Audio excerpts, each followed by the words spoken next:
What's the motherfucking deal? One second.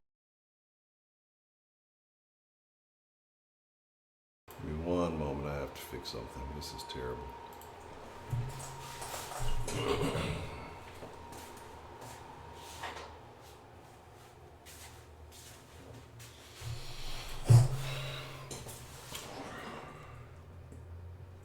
All right, we're back.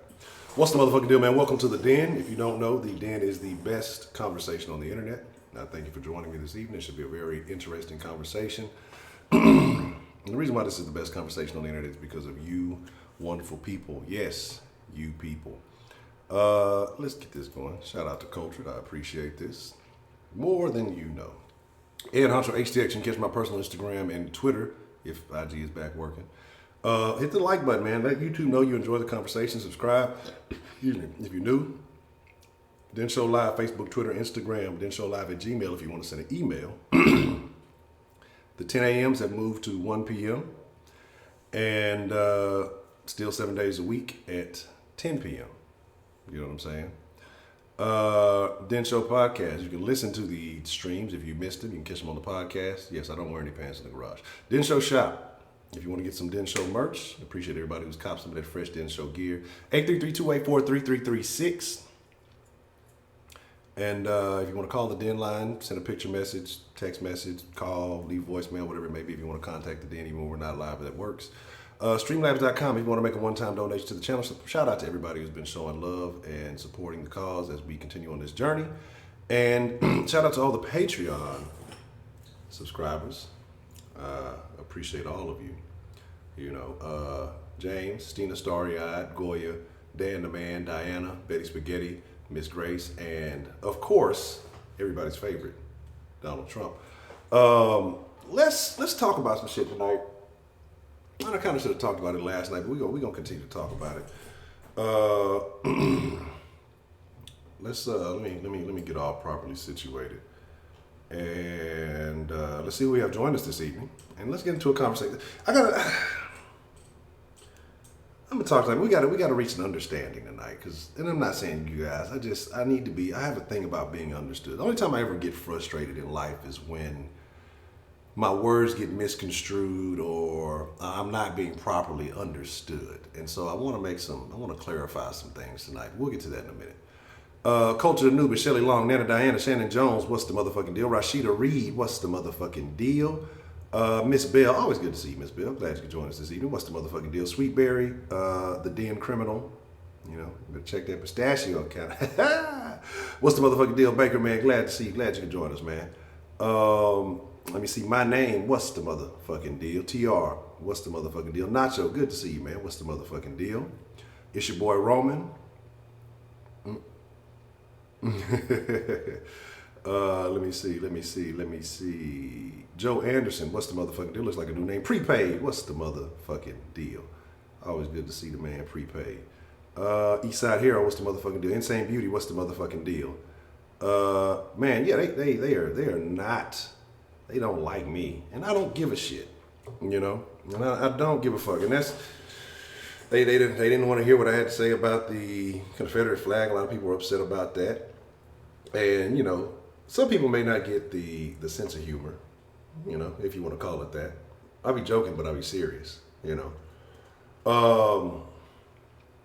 So we got a lot to talk about. You know, like I say, I want to be understood. D-Love, what's the motherfucking deal?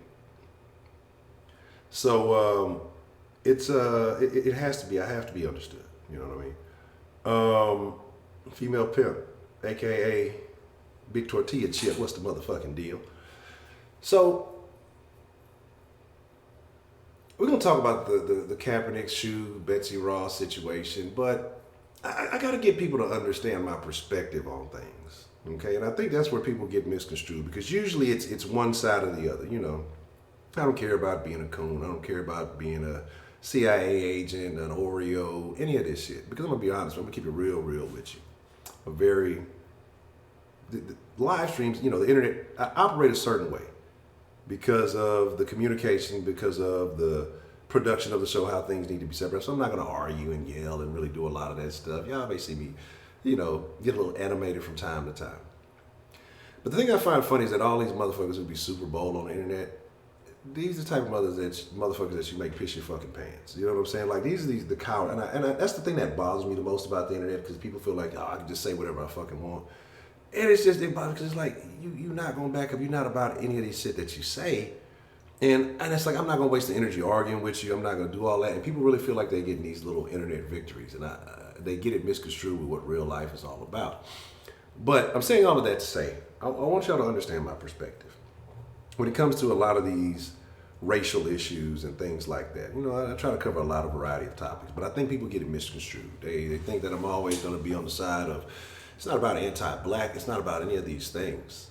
You know, if someone says something that makes sense, I don't care if you're white, black, Chicago Mike, I don't care whatever you are. If it makes sense, it makes fucking sense. If it's facts, it's fucking facts. Whether if I normally disagree with you 99% of the time, but if you say something that makes sense, I'm going to agree with you, right? You know?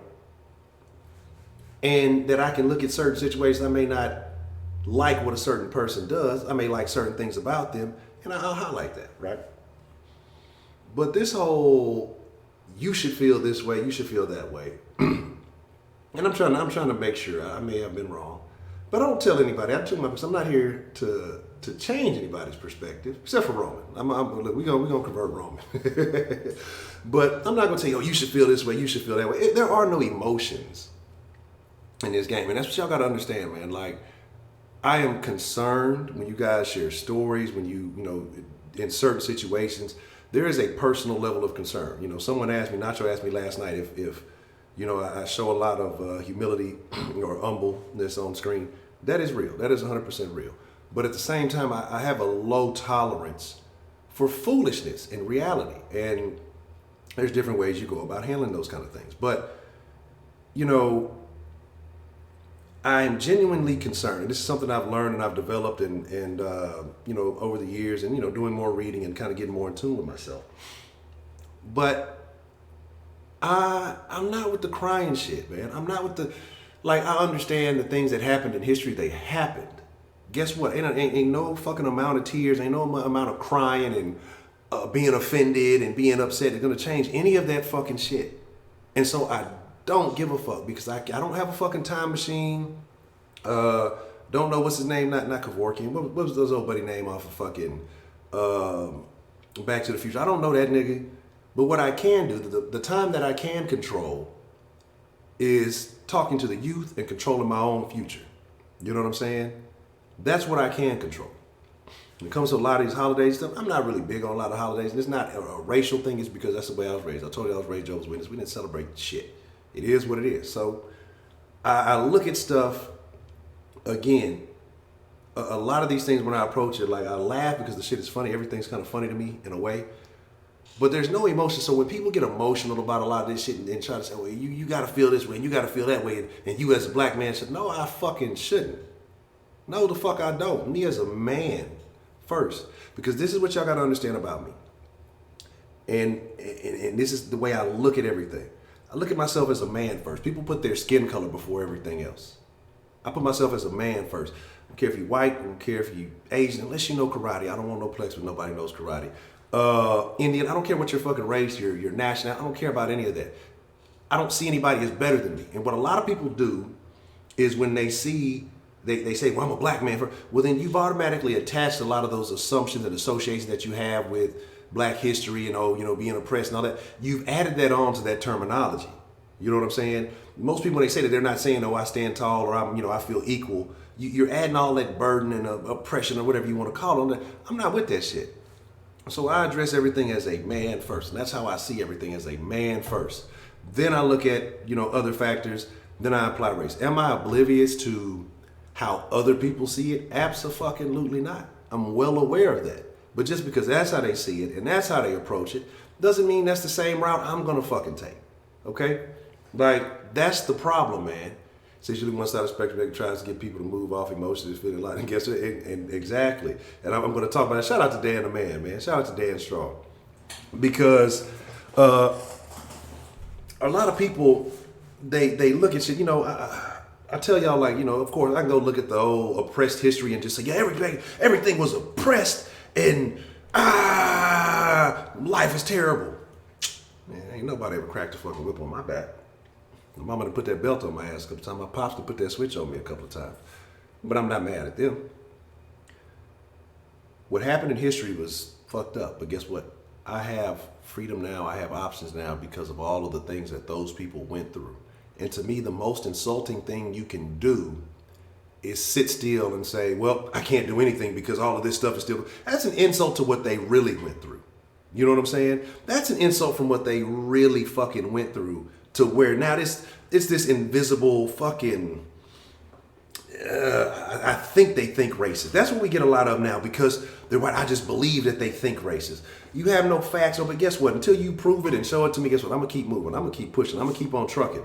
So, like when I hear a lot of this stuff, it's nonsense to me, man. It's nonsense. You know, my deal is when I go look up black history, I look up great black people in history. I don't go look up at, oh, well, this person was a slave. I don't look at everything associated with slavery. If I do look up somebody that's about a slavery or that has to, it's somebody who committed some of that, what do y'all call it? Black excellence after slavery. You know, like how many niggas is familiar with Bass Reeves? Just a quick, 0 if no, 1 if yes. Bass Reeves. Like I'd like to know, just a quick feeling, just a quick vibe. Like I say, a quick poll. You know what I'm saying? And yes, 0 no, 1 yes. It's like a binary code or some shit. Exactly. Bass Reeves, super simple. This is DCD.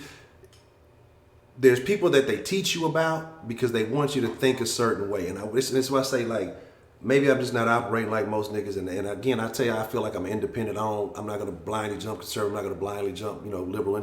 But I see myself leaning tough to the conservative side more so and more so. I just don't necessarily fully identify with it because y'all know how I feel about politics and shit like that. And the thing is, a lot of motherfuckers don't know about this type of shit. People like that. And like I say, there's a couple of names, but I'm not going to waste a bunch more time talking about it. But we know about everybody who was oppressed. You know about we know about the Underground Railroads. We know about MLKs. I mean, a couple of us know about Malcolm. But a lot of people don't really know what Malcolm was talking about because if y'all did, y'all wouldn't say the shit that y'all say because a lot of it's foolishness. But and so that's why I say I just sit back and I let people think whatever they fuck. I'm not here to change your opinion. I'm not here to distort your view because you live a different experience from me. And I appreciate when people call in and share their experience. And I'm not saying it's any of you people. I'm not saying any you people. I'm not saying it's any of y'all, right? I'm not saying it's any of y'all.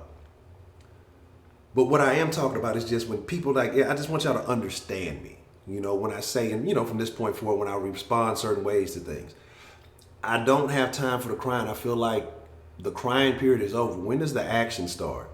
And I'm not talking about action of a civil war. I'm not talking about action. I'm talking about action when taking responsibility for the community you live in. Fuck all that other shit. Quit attaching yourself to every oppressed fucking story that comes out. When do we start talking about the winners? Because there's so many winners that take place. We don't ever talk about them. Like I say, Mitch Batman. Who? Bass Reeves. Who the fuck is Bass Reeves? A fisherman? What the fuck? This is a movie. And so Bass Reeves was a slave. Basically, slave turned bounty hunter, essentially. Killed 14 people, 14 felons in self-defense. Brought in over 3,000 fugitives. You know what I'm saying? And was a black man out of slavery. One of the best to ever do it. But most people don't know about him. Or maybe they think, oh, he's a fucking cop. I don't want to, and that's why I say, even when it comes to like the cop situation, this is coming from a motherfucker who didn't, been involved in a couple of shenanigans, right? And how can I done been at the opposite end of it, been drew down on and all of this. How can I look at it with a reasonable situation? Because the people who get the angriest, the Kaepernicks of the world, right? The Kaepernicks of the world, ain't nobody ever drew down on Kaepernick. You know what I'm saying? They got all this hate and anger. And ain't never been through none of this shit. But let's talk about it. That's enough about me. I done went on my rant. I done took up too much more time than I planned on. But my thing is this, right? Let's talk about it real quick, and then I'm gonna open up the lines. We may do a little. Maybe we may extend it down a little bit. It's a holiday. I want to know how y'all feel. Should we stick to the regularly scheduled program tomorrow? Because I know y'all got things. I'm sure y'all got plans and stuff to do with families, and those people got days off and stuff like that. Because I was thinking about doing one or two things. maybe doing either just a normal late den or maybe some type of midday extended den. And Mixer Crew, how do you feel? Mixer Crew, y'all need some love tomorrow. We gonna see what's shaking. We're shaking. But here's my deal, right? Shout out to everybody, and I apologize. I'm just kind of in and out and not necessarily paying to the chat too much. But my thoughts on the shoe. The shoe is fucking ugly, okay? So one, who gives a fuck? Two, the 13 fucking colonies. It was the original fucking flag, right? It was the original fucking flag. Like, why? Well, it makes me feel upset. If yeah, I mean that's what I'm telling you, and that's the problem. I'm gonna get to that. Like, trust me, I'm gonna rant a little bit more. Nap and Nikki, glad you could join us. And I saw somebody say something about the Freemans. Yes, but my thing is this, right? It's just the motherfuckers that say, it's done. You never remember the motherfucker. They're gonna be hiding behind the couch, doing whatever. Responding to shit emotionally, not having any kind of plan, plot, whatever scheme, whatever it is. But it's not even about all that. I listen to people talk crazy and I just laugh. Most of it's funny to me. Most of it's really humorous to me. You know what I'm saying?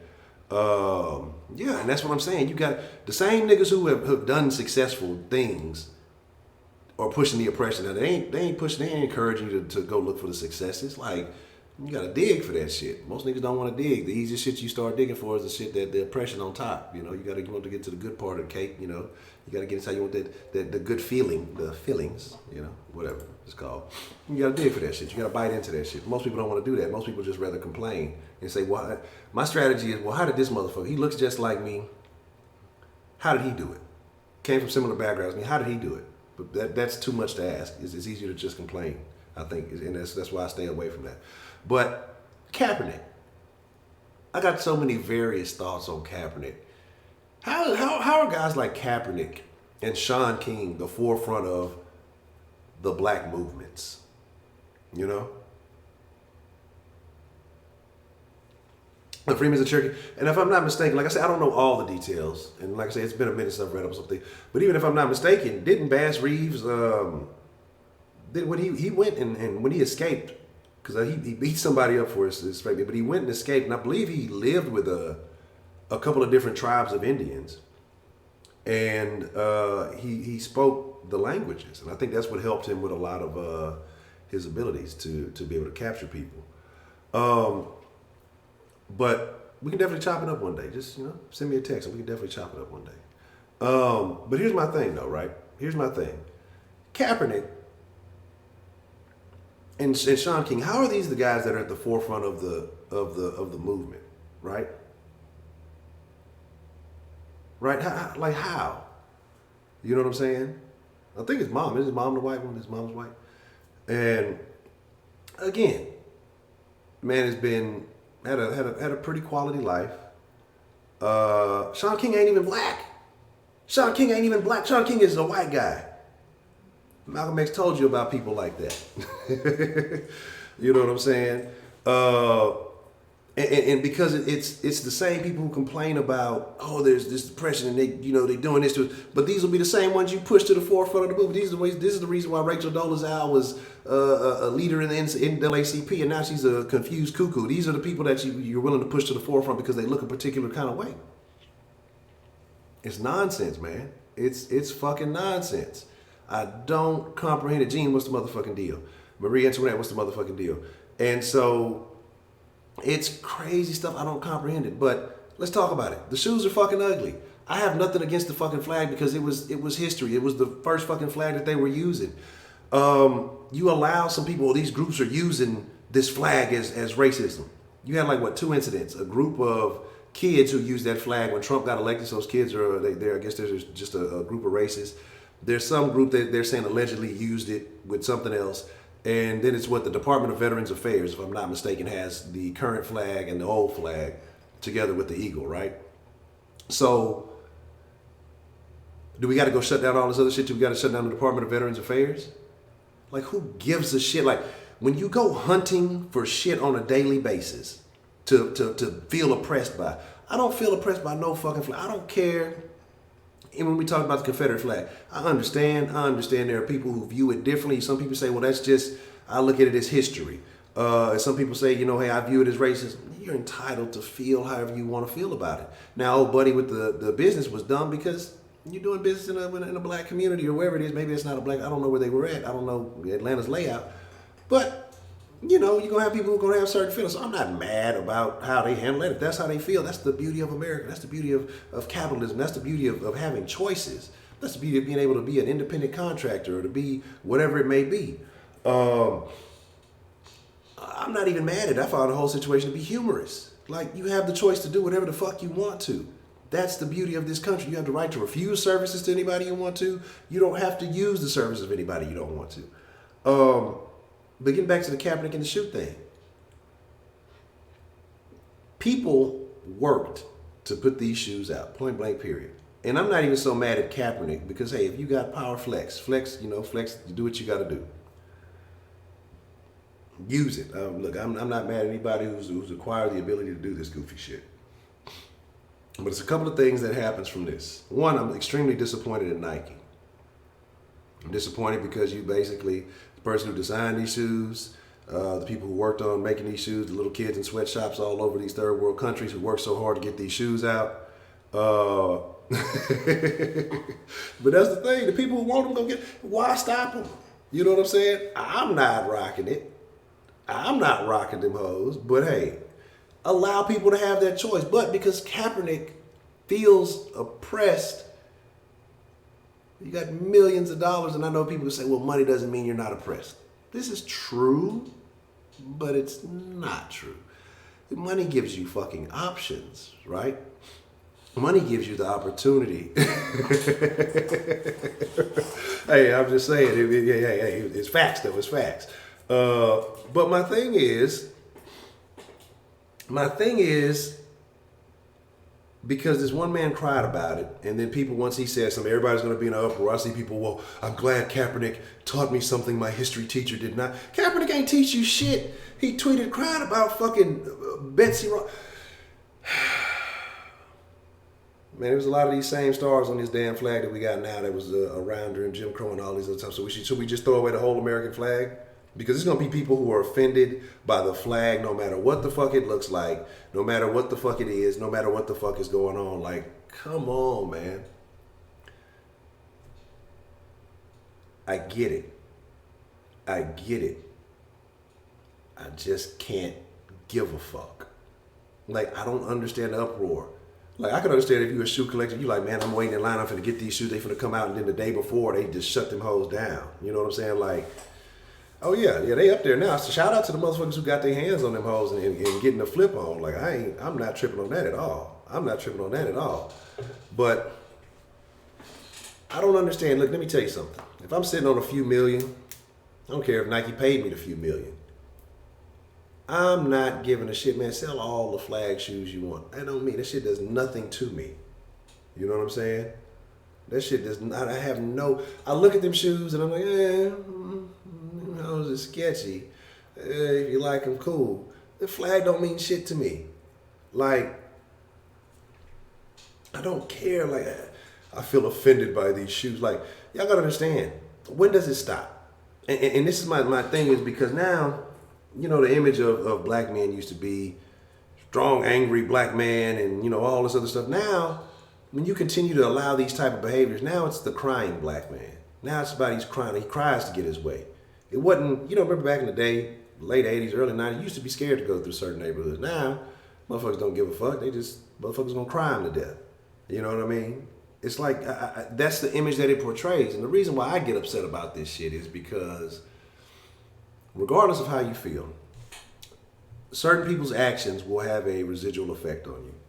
Okay? Even if you don't support nothing they do, in people's minds, they're going to associate certain people who look a certain way, especially when media pushes out a big agenda like that, right?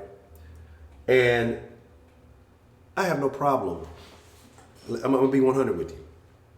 And this is why I say I'm never fully aligned down any particular issue. I'm not going to front and sit here and say Colin Kaepernick was just the trashiest, worst quarterback ever. It was not. That's not true. It's not true. He had a shitty core of receivers when he was his last year or so. Did he make a bad decision trying to gamble on himself? When you had a contract, you should have probably stuck that out. Is he better than some of these quarterbacks and backup quarterbacks that are in the league right now? Absolutely. Absolutely. So my prejudice or my thoughts on his stance is not going to impact what I feel is factual. He could play, you know. But the thing about it is, do I believe that there was a concerted effort to keep him out the league? Yeah, I do. But he got paid from it, right? He got him a couple of bucks. Not as much as they were trying to say it was at first. Him and Eric Reed spent about $10 million. So probably whatever he got out of that would have been that same contract that he decided to opt out of that he would have got that year. So that's on him. Did he spend his money? Did he put his money where his mouth was? Absolutely. Absolutely. You know what I'm saying? I have no fault against him. He said he was going to spend $1 million. Got a lot of money that was donated to his cause. He spent a lot of money. I have no problem with that. I have no issue with that. He's a man of his word in that sense. Cool. But it comes to when it's this crying and this complaint, man, just be about that action. Actions speak louder than words. Give a fuck about you offended. Okay, you offended? Go out to the neighborhood and educate, 10 more little niggas. That's what you go. That's gonna have a bigger impact than you just sitting there crying, I'm offended, I don't want these shoes out here because they make me think about history that I didn't really live through. Guess what? Everything you look at is gonna make you fucking think about history. The name of whatever city you in is gonna make you think about fucking history. Like everything is going to offend you if you're looking to be offended. You can find a way to be offended by every fucking thing you look at. And this is the problem. And this is the problem with a lot of this shit. And this is why I say I get on niggas and why this shit bothers me. Because we are so stuck on the past. Be aware of your past. Understand, know your past. We know the past. We know the negative aspect of it. We don't know shit about what's really going down or what the good shit that happened. We don't ever want to talk about that. If more niggas focused on the good, say, oh, well, these people came from a terrible situation and became millionaires from being a slave. People own land. These people did all this stuff, but the law said that you couldn't do this, you couldn't do that, you couldn't do this. How did these people do it? Learn to overcome the odds. We're supposed to be resilient. We're supposed to be adaptable and all these things. But instead, our answers, they went through all this stuff and, I don't like it. I should be paid for it. Whatever, man. If that's how you feel, that's how you feel. I can't knock you for that. My thing is this. We talk about niggas was banned from reading. How many niggas you know now that got access to everything in the world want to read something? Niggas, you put out, you say, hey, I got this book here. I got this video here.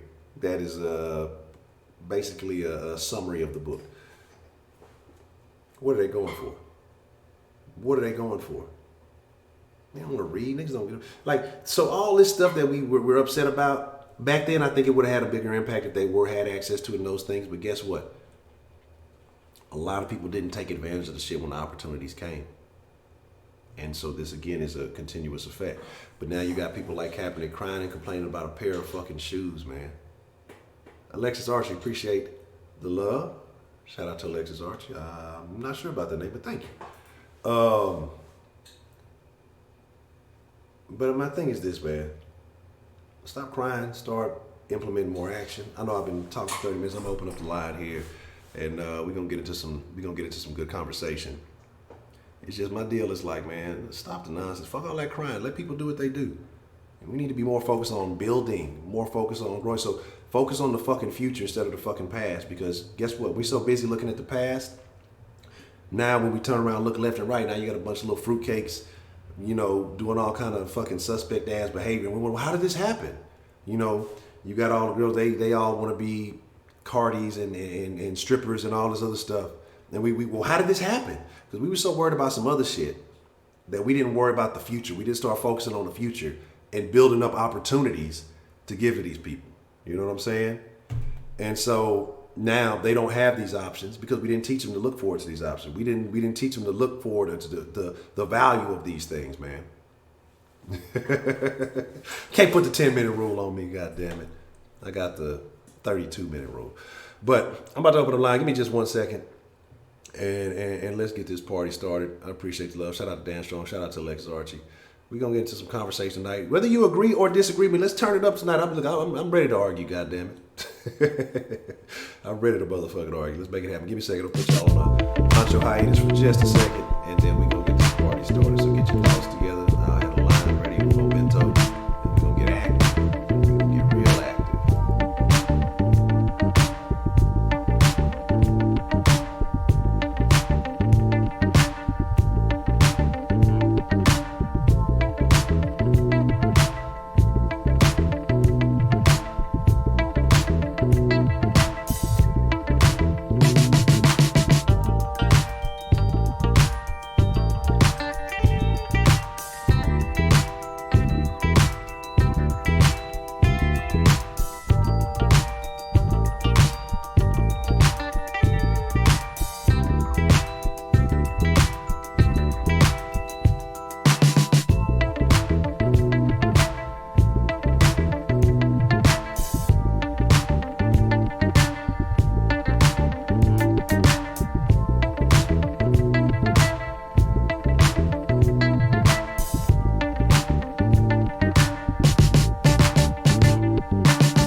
All right, bet.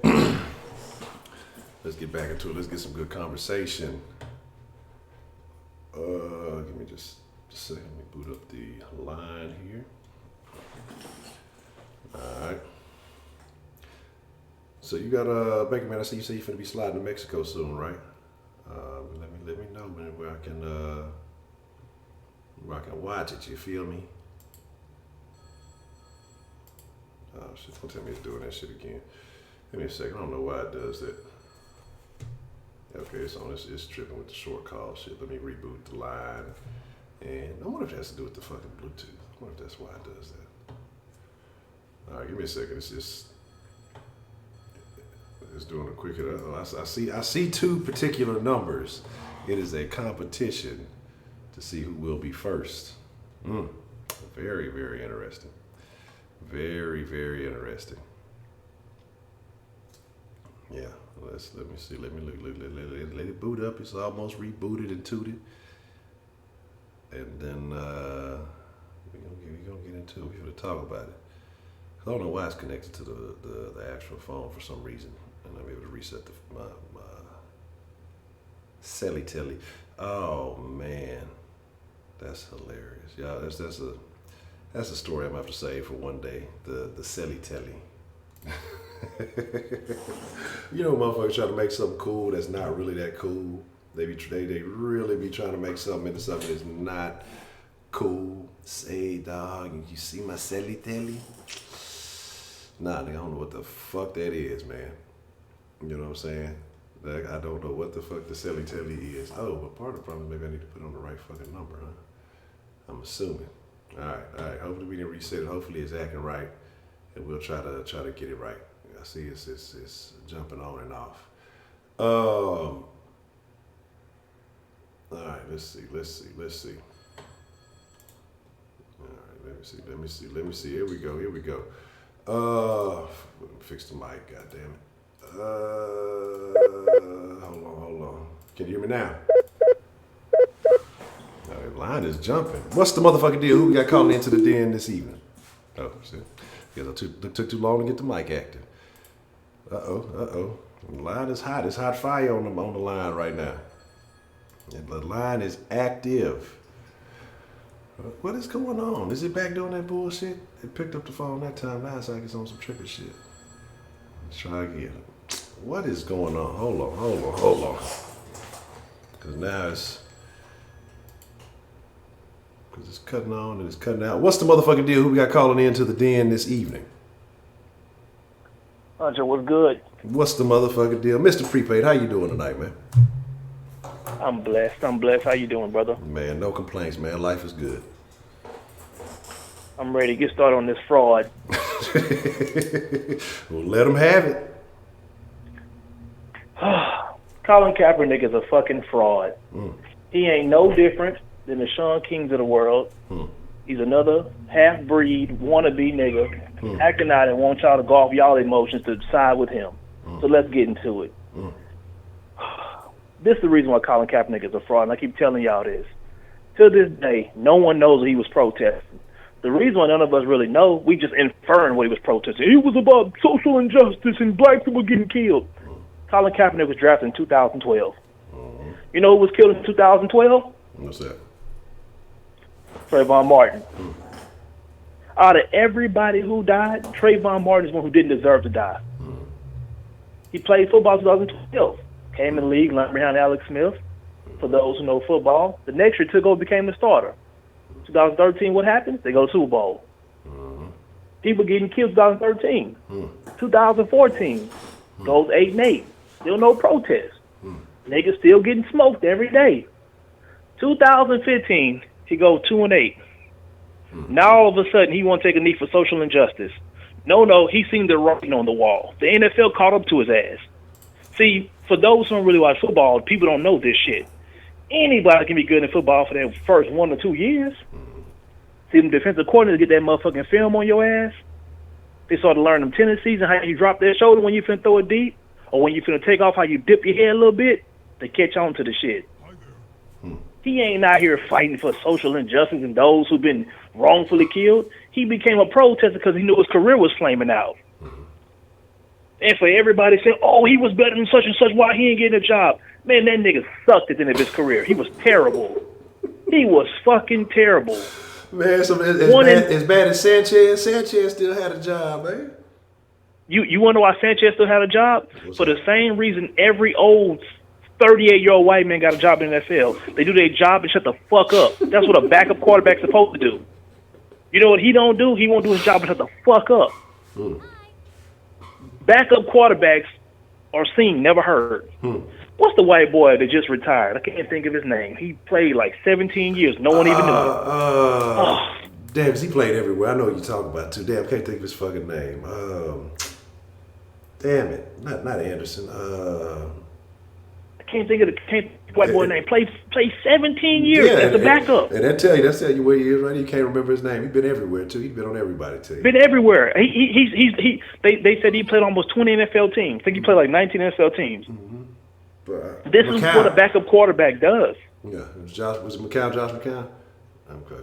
Josh McCown, that's exactly who it is. Come in doing spot duty, win a game or two for you, lose 4 or 5 games for you. Pick one. You know what I'm saying? He consistently either gonna be okay or terrible. But the difference of it is that these guys have organizations. They donate. They do things in the community. Different with Cap is Cap seen as a money grab. He got woke. That was he woke. Well, woke and he woke. Woke and he woke. Come on, man. You show him to the events with a motherfucking afro. With an afro, with that grain of hair, you show up with an afro, and of course, the biggity black, the niggas who want to be woke too, he represent us. Not a single, I ain't seen a nigga walking around an afro in at least 5 to 10 years. Niggas who got braids on him where they shouldn't afro like that. This nigga that spent the last hour and a half picking his fro out. Man, get this fraud up out of here. Fraud ass nigga.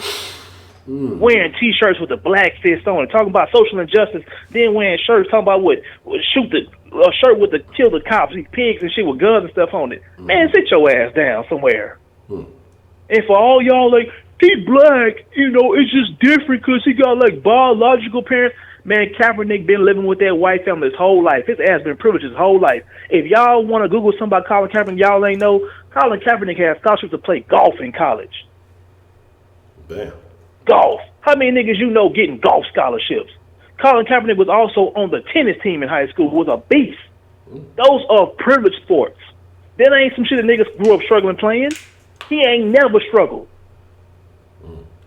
Bruh, people be calling, talking about that dude on sports where they be like, man, I grew up with that. I know my kids grew up with him. He's never been harassed and stuff by the police. He lives a great life. We've all lived great lives. Now all of a sudden he taking a knee for us. Bitch, you ain't taking shit for us. Your career started tanking, so now you with the bullshit. And now you're at a point where there's no return. Now you got to ride this wokey woke bullshit. Now you fucking up tennis shoes that I was excited about. We can't have them because Kaepernick is offended by them. Now I can't get my shoes. I'm a shoe collector. I can't get my shit now because Mr. Wokey woke, biggity black over here. You know what I'm saying? Now he's standing up for me. Nigga, don't fucking stand up for me. Sit your ass down somewhere. Because when real shit going on, you ain't nowhere to be found. Sit your ass down somewhere. When you was getting them big time, the big time checks and shit, you ain't have no problem with white folks. You love white people. Just all in school, just hugging and kissing and shit. Then all of a sudden your crib going down. I just want to take a knee for social injustice. I just want to protest the flag. But you wasn't protesting when you was getting paid though, huh? Then remember when all them niggas was, God, you know what I'm saying? He stood for something. Man, he got $100 million, man. That nigga got $100 million. Yeah. I said, nigga. Let me get this straight. Y'all think that this NFL got the best attorneys money can buy? You think they finna let a nigga like him pimp them out of $100 million? I said he ain't get $10 million. Man, you just, you a coon, man. You don't know nothing, man. You dumb. I mean, shit. Yeah, you went to school or whatever, but you stupid, man. You don't know Cap got that money. Come to find out, Cap and fucking Eric Reed done split $5 million. Now, let me tell you something. If you believe motherfuckers that colluded against you, there ain't an amount of money they can pay you to keep your mouth shut. If you believe what you saying, there ain't an amount of money to keep your mouth shut, period. There ain't enough. You can't settle with me. That nigga seen that $5 million and ran for the hills. And ran for the. He's standing up for us, really? When did he say he's standing up for us? Y'all don't know, because you going on what y'all think he doing. No. He's a fraud, man. He a fraud. He the same person. He give you the same response that Sean King give us when we ask, is that nigga black? Listen, my mother cheated on my father with a man who may have been African American. Nigga, is you black, yes or no? Man. The answer is no.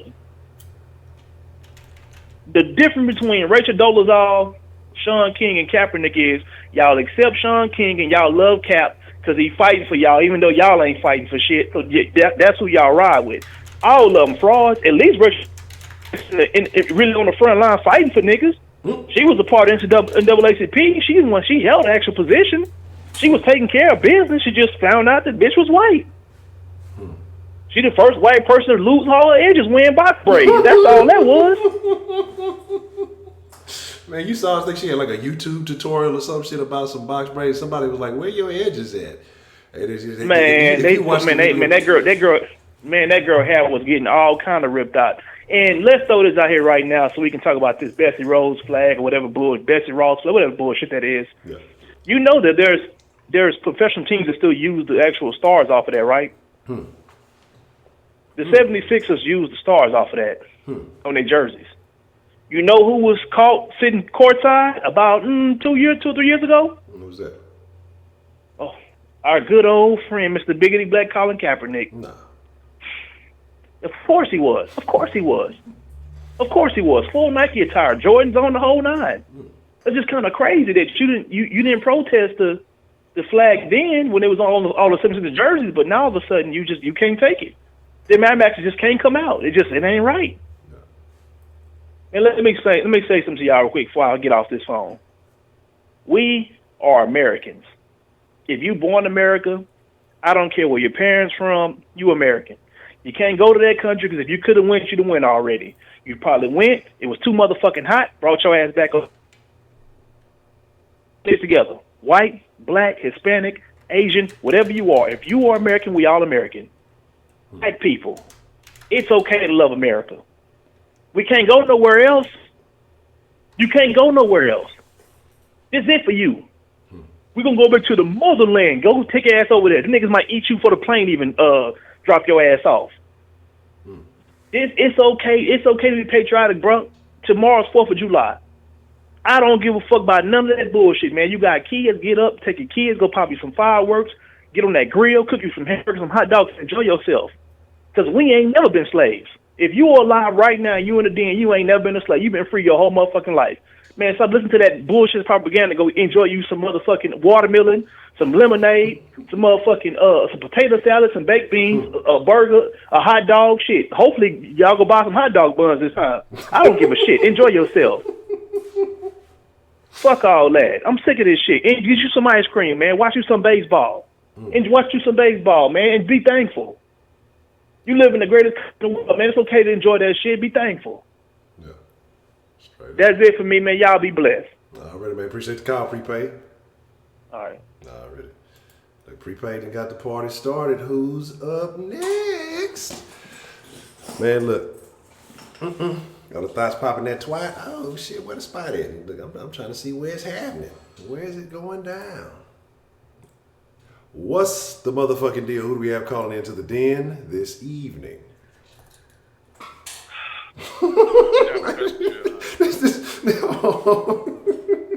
Now, hold on. See, this is how y'all know when it's going to be a professor call, okay? When y'all hear that deep breath and then it kind of settles a little bit, that's how you know it's going to be a professor. It ain't just a Trill or a J Dizzle call. It's a professor call. What's the motherfucking deal, Professor Trill? What's on your mind, man? I'm going to get on your ass in a minute, Honcho, but first I got to talk to Mr. Prepaid. Prepaid, that was far and away the worst call you have ever had. Because you sound exactly like a hypocrite, sir. I don't know how you don't... I fucks with you, Prepaid, but on this, I don't even see how that frame of... Look here, first of all, you gonna say he not even black, so what the fuck he know about the struggle? But you also understood that he donated some of the money that he had to help out some black children. But yet you say the same thing about Kim Kardashian. What does it matter? Do you think the niggas that's getting out is complaining? No matter who did the work. So you think the people that he gave that money to or helped out, you think they complaining if he half black or white? Absolutely not. So your argument on one call is the same fucking argument on another call, so you being a hypocrite. With this whole call, you sound like you hate your own damn people, my nigga. I'm just gonna keep it all the way 1,000 with you. You sound like you hate your own fucking people. And as much as you don't want to hear that, you don't want to say it, he half black, he a nigga. I don't give a shit how you grew up, bro. I don't give a shit where the fuck you grew up. When the cops see that fucking skin tone, bro, they gonna treat you the same as every other motherfucker, regardless of his upbringing. So why you get on this call and act like you don't know that? I know you better than that, Prepaid, and I don't even really know you, but I know you smarter than that. So don't pretend like you don't know the obvious. The thing that ticks me off about your calls the most is you do this shit every time you call. You tell us who to blame, but you never say how to fucking fix nothing. Never. And that's the problem I have when you go into your politics shit, all your other rants, you always find somebody to pin some shit on. But instead of the people that you say you support, you never telling them how they gonna fix some shit. Where do we go from here? Honcho talk about the future all the time. You never talk about the future. You always talk about the past. Every single time. Well, this person said this, well, this person said that. That's stupid. I get it, bro. I know they dumb. I understand what it is you're talking about. What do we have to look forward to with the people that you support? I keep asking you that question, and you not have once, out of all the time you talked on this phone, you not have once answered that question. Not once. Well, Trump gonna do it. He gonna do it. Do what? What exactly is it? You don't know because he hasn't said. None of us know. I need answers, not where to put the blame at. I understand shit fucked up. Shit's been fucked up for a long time. Somebody's got to fix it. You in there now, what you going to do about it?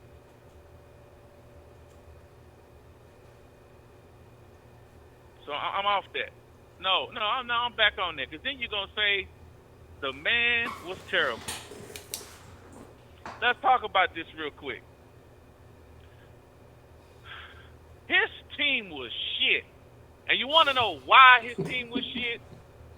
Because the front office didn't get along with the coach that he had, so they let him go. They fired the man after he took them to the Super Bowl. They was a Super Bowl contender. They was a damn good team. And what started happening after that? The best of their players started to retire early. They best players, Patrick Willis, who I'm pretty sure you probably don't even fucking know, but you know about football, right?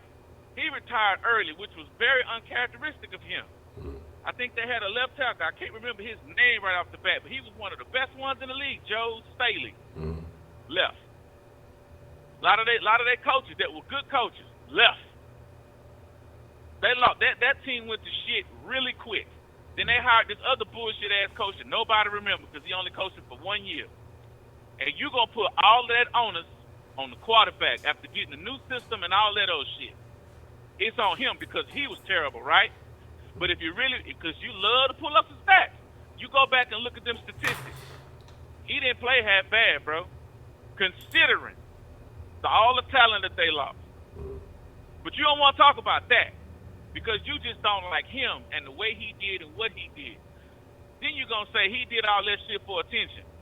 Then you're going to say, well, he said he was protesting, but he never said. That was the first fucking thing he said, bro.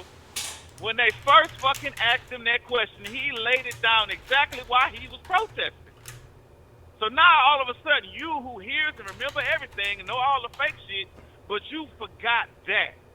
Prepaid, get off the bullshit, bro. I'm going to call you out because I know you know better. And I'm not going to let you slide. I'm not going to let you slide, bro. Not a motherfucking millimeter. I'm going to hold you to a high standard than everybody else because I know you know better.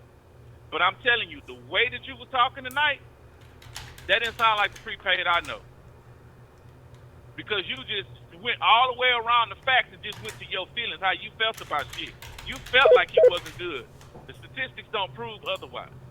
The fact of the matter that he lost his coach and a lot of the best players on that offense and on that defense is why their team went downhill really quickly. Those are facts. That proves otherwise. That's not my feelings, bro. That's not my feelings. Then you're going to assume that all of a sudden he gets this thing, or this hair up his ass, and all of a sudden he want to become an activist, which rolls your ass into it too, Honcho. Because both of y'all seem like y'all don't understand that people can't grow to learn some shit. You didn't learn all this shit that you know now back in the day, so now you know that there's some shit that you like, you know what, wait a minute.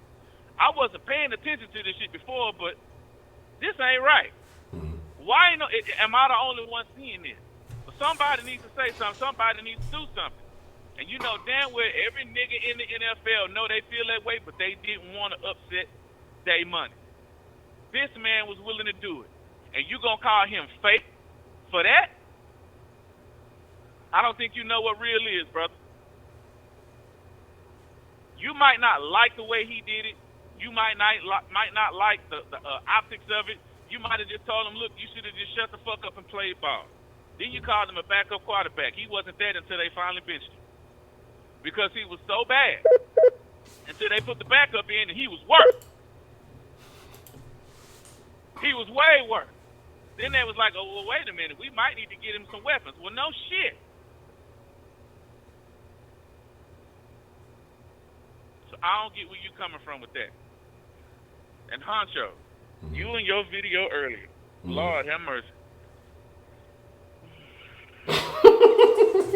This is a 2-breath call. Okay. Oh, this is a multiple breath call. Okay. I wrote down notes. The more I heard you talk, I'm like, I don't know where he getting this shit from. Okay. I really don't. Because you lost me like a motherfucker. First of all, how you gonna blame that man for Nike doing what the fuck they wanted to do? If he would have just told them, look, I don't fuck with the shoe, I think it's something, and they ran with it anyway, would you have ever known about it? Would it ever been an issue? Oh yeah, it'll still been an issue. In this day and age, because if he publicly put that out there on either a Twitter post or gram post, whatever he put it on, it would have been an issue. But him being their brand ambassador after he's supposed to be the face of that campaign, and they put out a shoe and he says, "Oh, I'm against this shoe," and after all that hubbub they made with that, even if it wasn't them that made it, you would have had people on the other side who were against that Nike campaign initially. They would have took it and blew it up, and it would have been something one way or another.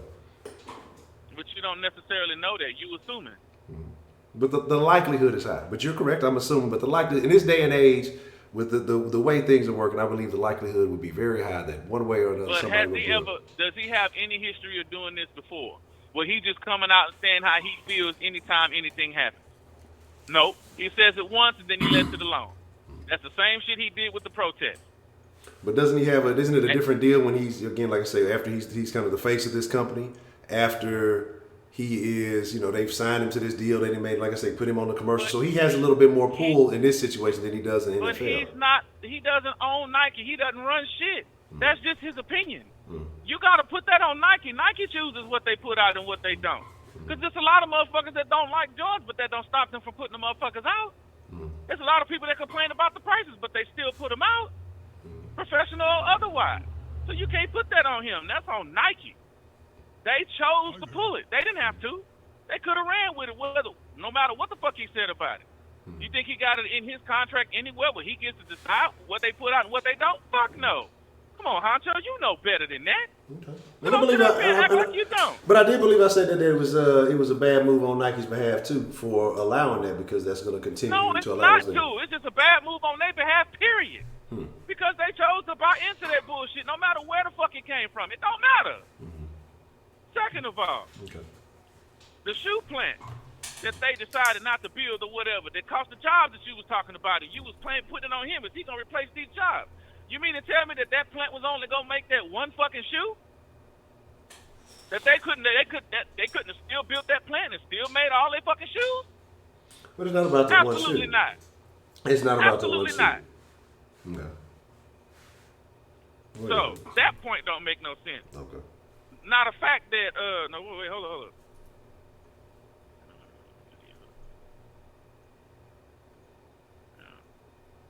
And I'm laughing now because this part is funny. And you said yourself you don't like the shoes. Yeah. So why should you even give a fuck if they come out or not? I don't. But my thing is. So then why are you so mad? But why does it matter? Because there's people out there who want the shoes. What does it matter? That's what I'm saying. Ass shoe that you don't like that don't hit the market. But what I'm saying. You should be happy, but yet you mad because issues of why. I like that hit the market that I'm not going to give a shit. Why does it matter? Because it starts a unhealthy trend. So now, this is this. It's not even got to be about shoes. It could be about anything. Well, this makes me feel a little upset inside. And this is what it goes back to what I was saying earlier. It's about now it seems like there's more crime. Hey, if you don't like it, then don't fucking buy it. Why eliminate the options for other people who want the shoe? The shoe's already made. Do you realize you being sensitive about people being sensitive? Do you even realize that? But if they're allowed to do it, why can't I do it? Then this is America. Well, if they're allowed to do it. Realize that you're being sensitive about other people being sensitive. But my thing is this: I don't think it's quite that. I don't think it's quite that. Let me tell you why. I don't believe it's me being sensitive Honcho, about being don't sensitive. do me like this again. Because Come on, Honcho, what I'm please. saying is this: that you're eliminating an option. What I'm saying is not stopping anybody from getting something they may have wanted. Come on, you know shoe junkies. Yeah, I mean, I'm sure you got a collection.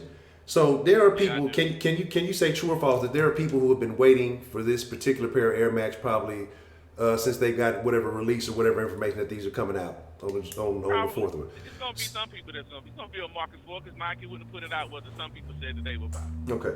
So now, because one man is offended by history, regardless of if it was good or bad or whatever it is, now these people who may have planned, who may have put a couple of bucks aside or whatever they had going on because they wanted this shoe or they wanted to add it to their Air Max collection or whatever it is, now they've missed out on that opportunity because this guy felt like he was offended. Is that fair? Is that fair to those people? If you choose to start a business and little one come up to you and tell you, I don't think you should start that business because I don't like that. I don't think that should be your job. And you decide to listen to it. Well, you know what, sweetheart? I won't do it just because you said so. Does that make sense to you? No, I'm going to tell her ass to go to her room. She grounded. I couldn't hear you. Did you say yes or no? I said, I'm going to tell her to go to her room. She grounded. I ain't listening to her ass.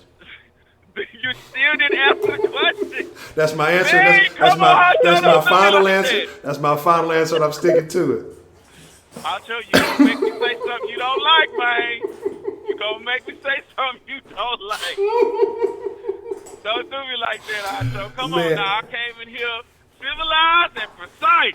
Okay. I'm trying to get yes or no answers. So all I'm saying is, okay, but it depends on where the market is. So if the market is in something involving children or of that nature that she would have familiarity with, then I might have to say, okay, well, the kids don't like this. This might not be a good idea.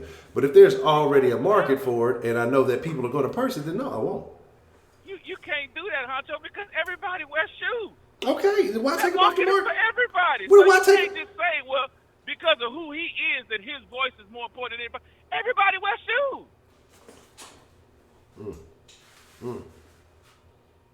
Okay. That's what I'm talking about right there. Now, ladies and gentlemen, I want y'all to see how when you hear somebody with facts and they have no retort. But I want to thank you, Honcho, for not throwing your feelings in there. You just succumbed to a bunch of facts that piled up on top of you, and they strip you of your virginity. I understand. I understand. I am politely declining to engage at this stage of the conversation. I'm going to let you carry on with your thing. You treat me like everybody else. I'm just listening. I can't get no. I'm letting you lay down your foundation, and then I will issue my disputes once you have laid down your argument. So you're gonna wait till I leave? No, I'm gonna wait till you're here, but I'm just letting you lay out your argument, and then I will justify my beliefs. Oh, my argument is late. The floor is yours. Okay. All right. So again, here's my deal. The shoes are done. Do you not think with him being an ambassador that he's had access to information about these shoes, probably if not at the same time as everybody else who knew about these shoes coming out, but beforehand? I think it would be safe to assume that, yes. Okay. So why, basically the day before they come out, why is he now offended by these shoes? I don't know. Okay. If you're going to go with the time thing, that's making a lot of assumptions, though. Assuming that he did or didn't see it, we really won't know. But if he felt that way, it would be kind of suspect. I admit, if you're looking at it from that viewpoint, it would be suspect to why he would wait so long to say something. But I'm assuming, and I'm assuming that when he saw it, he said something. That's all I can assume, because if you really felt that way, why would you wait to say it? Okay. That's what I'm curious of, because like I say, to me, I think a lot of it, and with these people, like I say, it's layers. This is not even just about Cap. It's a lot of this other stuff that's going on, especially with the social justice culture and everything like that. These people are a bit more sophisticated than we want to give them credit for. But to me, the timing is a big issue. Okay, because like I said, I'm not a sneaker junkie. I really don't keep up with shit like that, like a nigga used to know, and all the J's was coming out and all that. But I'm pretty sure there are people who know everything. This is the internet. All that information's out there, and I'm sure that with him being some type of brand ambassador, he probably has access to this information prior to, hey, how would you feel about wearing these, or rocking these, or I ain't fucking with these, or whatever. This is my stuff. These are all assumptions, so I can't say that these are facts. But to me, I feel like that whole situation is questionable. Now you said, But the way you frame it is kind of biased, though. okay. It's leaning toward your bias that he is a person that's only out for his own personal gain, or he's trying to be a social justice warrior. That a lot of the things that he's doing is for a different agenda than what it seems to be. Okay, but my thing is this. I'll let you finish your point. But I said earlier, that I respect him for putting his money where his mouth is. He said he was going to donate $1 million to whatever causes. Right. He got out there. So my thing is not necessarily against Cap. It's and I'm not necessarily against what he claimed to be, protesting against. If that's what he truly feels, I can't judge a man for that. But what I preface a lot of this argument, even not just Cap, is just the way that the image is, especially these days, of the black man. To me, a lot of this shit feels like crying. Where is the action? Like, I understand nobody told him to take a knee, but a kneel to me is submission. So that was my beef with the whole taking a knee thing, and I don't think anything really came out of that. I felt that there were other ways that you could handle that and make more of a statement, and not have anything being misconstrued. But again, that's neither here nor there. That's already over with. So that's my issue with him. I cannot tell anybody what they should or should not believe in. Like I'll never say, that don't make no sense. But to me, it's just the way I feel like he's taking advantage of certain things. If he's going a certain way, if he's leaning a certain way, I just find it odd. Again, like I'm tired of this offended by everything culture. You know what I mean? Oh, Honcho. Now you going right back to this fucking shit here. Okay. You and Prepaid, y'all hypocrite 1 and hypocrite 2. You will sit up here and defend Trump because he's taking advantages of the legal system. Well, hey, if he's taking advantage of him, I can't knock him. But then again, you go against somebody who's also taking similar advantages to get his certain point across to actually help other motherfuckers that's not him. Is it still the same? Because Trump is the legal system. This is more like a social Trump media and things of that. He's only doing that to help himself. Kaepernick, Jesus Christ, Kaepernick is only doing it to help other people. Really? How can we prove that Kaepernick is doing it to help other people? Here. Why not? How so? Why is what has he gained? He's gained notoriety as an activist. If he was losing and what does that do for him monetarily besides the Nike campaign? Because nobody wasn't fucking with him until Nike stuck their neck out. He got that Nike campaign. He's had lots of people donate to his cause. He wrote a book, if I'm not mistaken. He's had a lot of little things going on under the table, and don't be surprised. All of that was to help other people. That Nike campaign wasn't just about him; it was about other folks. Oh, but so you telling me they didn't have anybody else that they could have made the forefront of that campaign to? I forgot what the slogan was or anything about that. But he was the best opportunity. Or was that Nike being opportunistic and using the situation that he had going on to take advantage of that because they knew it would be more absolutely they was opportunistic. Of course, but what company ain't? Okay. So you wouldn't say that they wasn't opportunistic before LeBron James even dribbled the ball in the NBA that they signed that nigga? Well, yeah, and I'm not faulting him. That's a business, but we're talking about somebody who's supposed to be for the people, and he's supposed to be doing this for the people. I think that there may be a semblance of the people, but I do believe that there is a personal gain, a personal benefit attached to it too. I mean, the same way. The message that he put out wasn't for the people. He made money off of it, yes. But if you can make money and still give the people the message, I don't see what the problem is. Okay. And he put money into the people. I don't see what the problem is. Okay. I can't. That's what I'm trying to get down to. Like, what about it is so egregious to where it would just irritate you? Now, I understand that in this era of the social justice warrior, that motherfuckers is sensitive about everything. But since you know that, why are you so surprised when you encounter it again? When you already know it's like that. But I think, just in my opinion, by the way you and Prepaid sound is because y'all don't like him. I don't have any issue. I gave him props and I gave him credit. Let me finish. That's not how it sounds. That may be how you feel, but that's not how it sounds. So I'm going by what you're saying and by not what you're feeling. Okay. Because all I can hear is what you say. I don't know how you feel internally, so I can't say yes or nay, and I won't call you a lie. But I will call you a fucking hypocrite. Yes, I will. So if you understand what I'm saying by you just don't like him and don't want to support him because of how you feel about him, then I need you to understand that the people feel the same way about Trump. the exact same way. So no matter what it is, like you said, because they got that shit in the back of their mind, but what kind of person he is, they gonna always find everything that he does to be egregious in some way, shape, or form. Hey. And that's exactly what you and Prepaid was doing. The people voted for Trump, goddamn. I ain't vote for no goddamn Kaepernick. That is true. That is true. I will not deny that. Now, you see how the difference is when somebody's arguing with logic, they willing to answer the yes or no question, and when the other person is arguing with feelings, they avoid the yes or no question. But all I'm I telling want you, y'all to understand this in the chat. I'm Okay. exposing niggas today. From All the I'm south saying- to the motherfucking den. Everybody can get it. Everybody can get this work. Oh, I got two questions for you though. First question, I got a throwback question to the sauce. I meant to ask you: did you have notes from the last time Mike B called for the sauce today? No, I remember that shit, Okay, bro. okay. Cause that shit was still fresh on my mind. I actually did, to be honest with you. Okay. I didn't, because I was remembering it the more that I talked. Okay.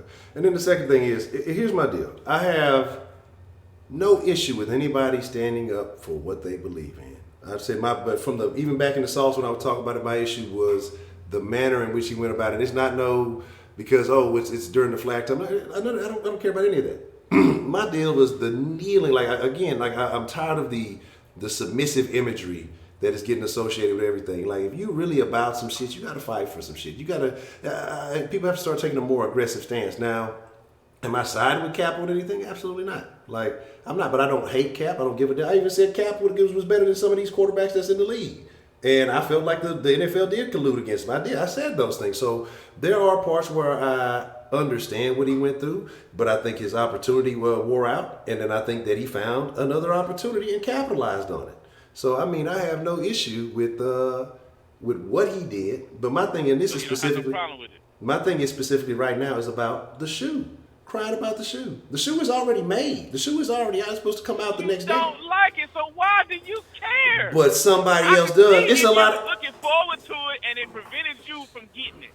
I can see that, but if you don't give a damn about it, why give a damn about it? Because my partner Prepaid Mike was trying to get the shoes, man. My partner can't get the shoes now, man. Fuck what Prepaid want. Fuck that nigga. Ain't nobody give a shit about Prepaid. Yeah, I said it.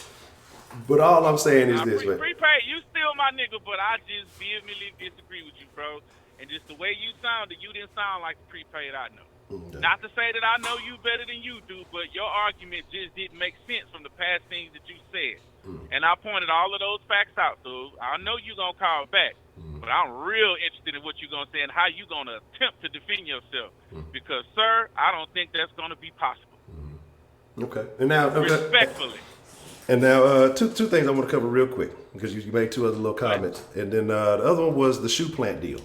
Now, Right. in this day and age of all the backlash and stuff, just like you said, was that the only shoe they were going to make? No, of course it was going to bring jobs to the location. And no, he did not know that specifically was going to happen. But being the polarizing figure that he is, he understand. No, so you telling me that if he don't recall, he just felt like all the Neil shit went away. He's not a polarizing figure. Honcho motherfuckers don't like him. But that's you got man. Honcho, they the majority of these people in this country is white. You know, goddamn well they can't stand that. has crap. a jersey with no team on it. Voted for Trump. So if Trump won, then most people don't like Kaepernick. Kaepernick has a jersey with no team on it that's sold out. That shit looked like a generic Walmart jersey.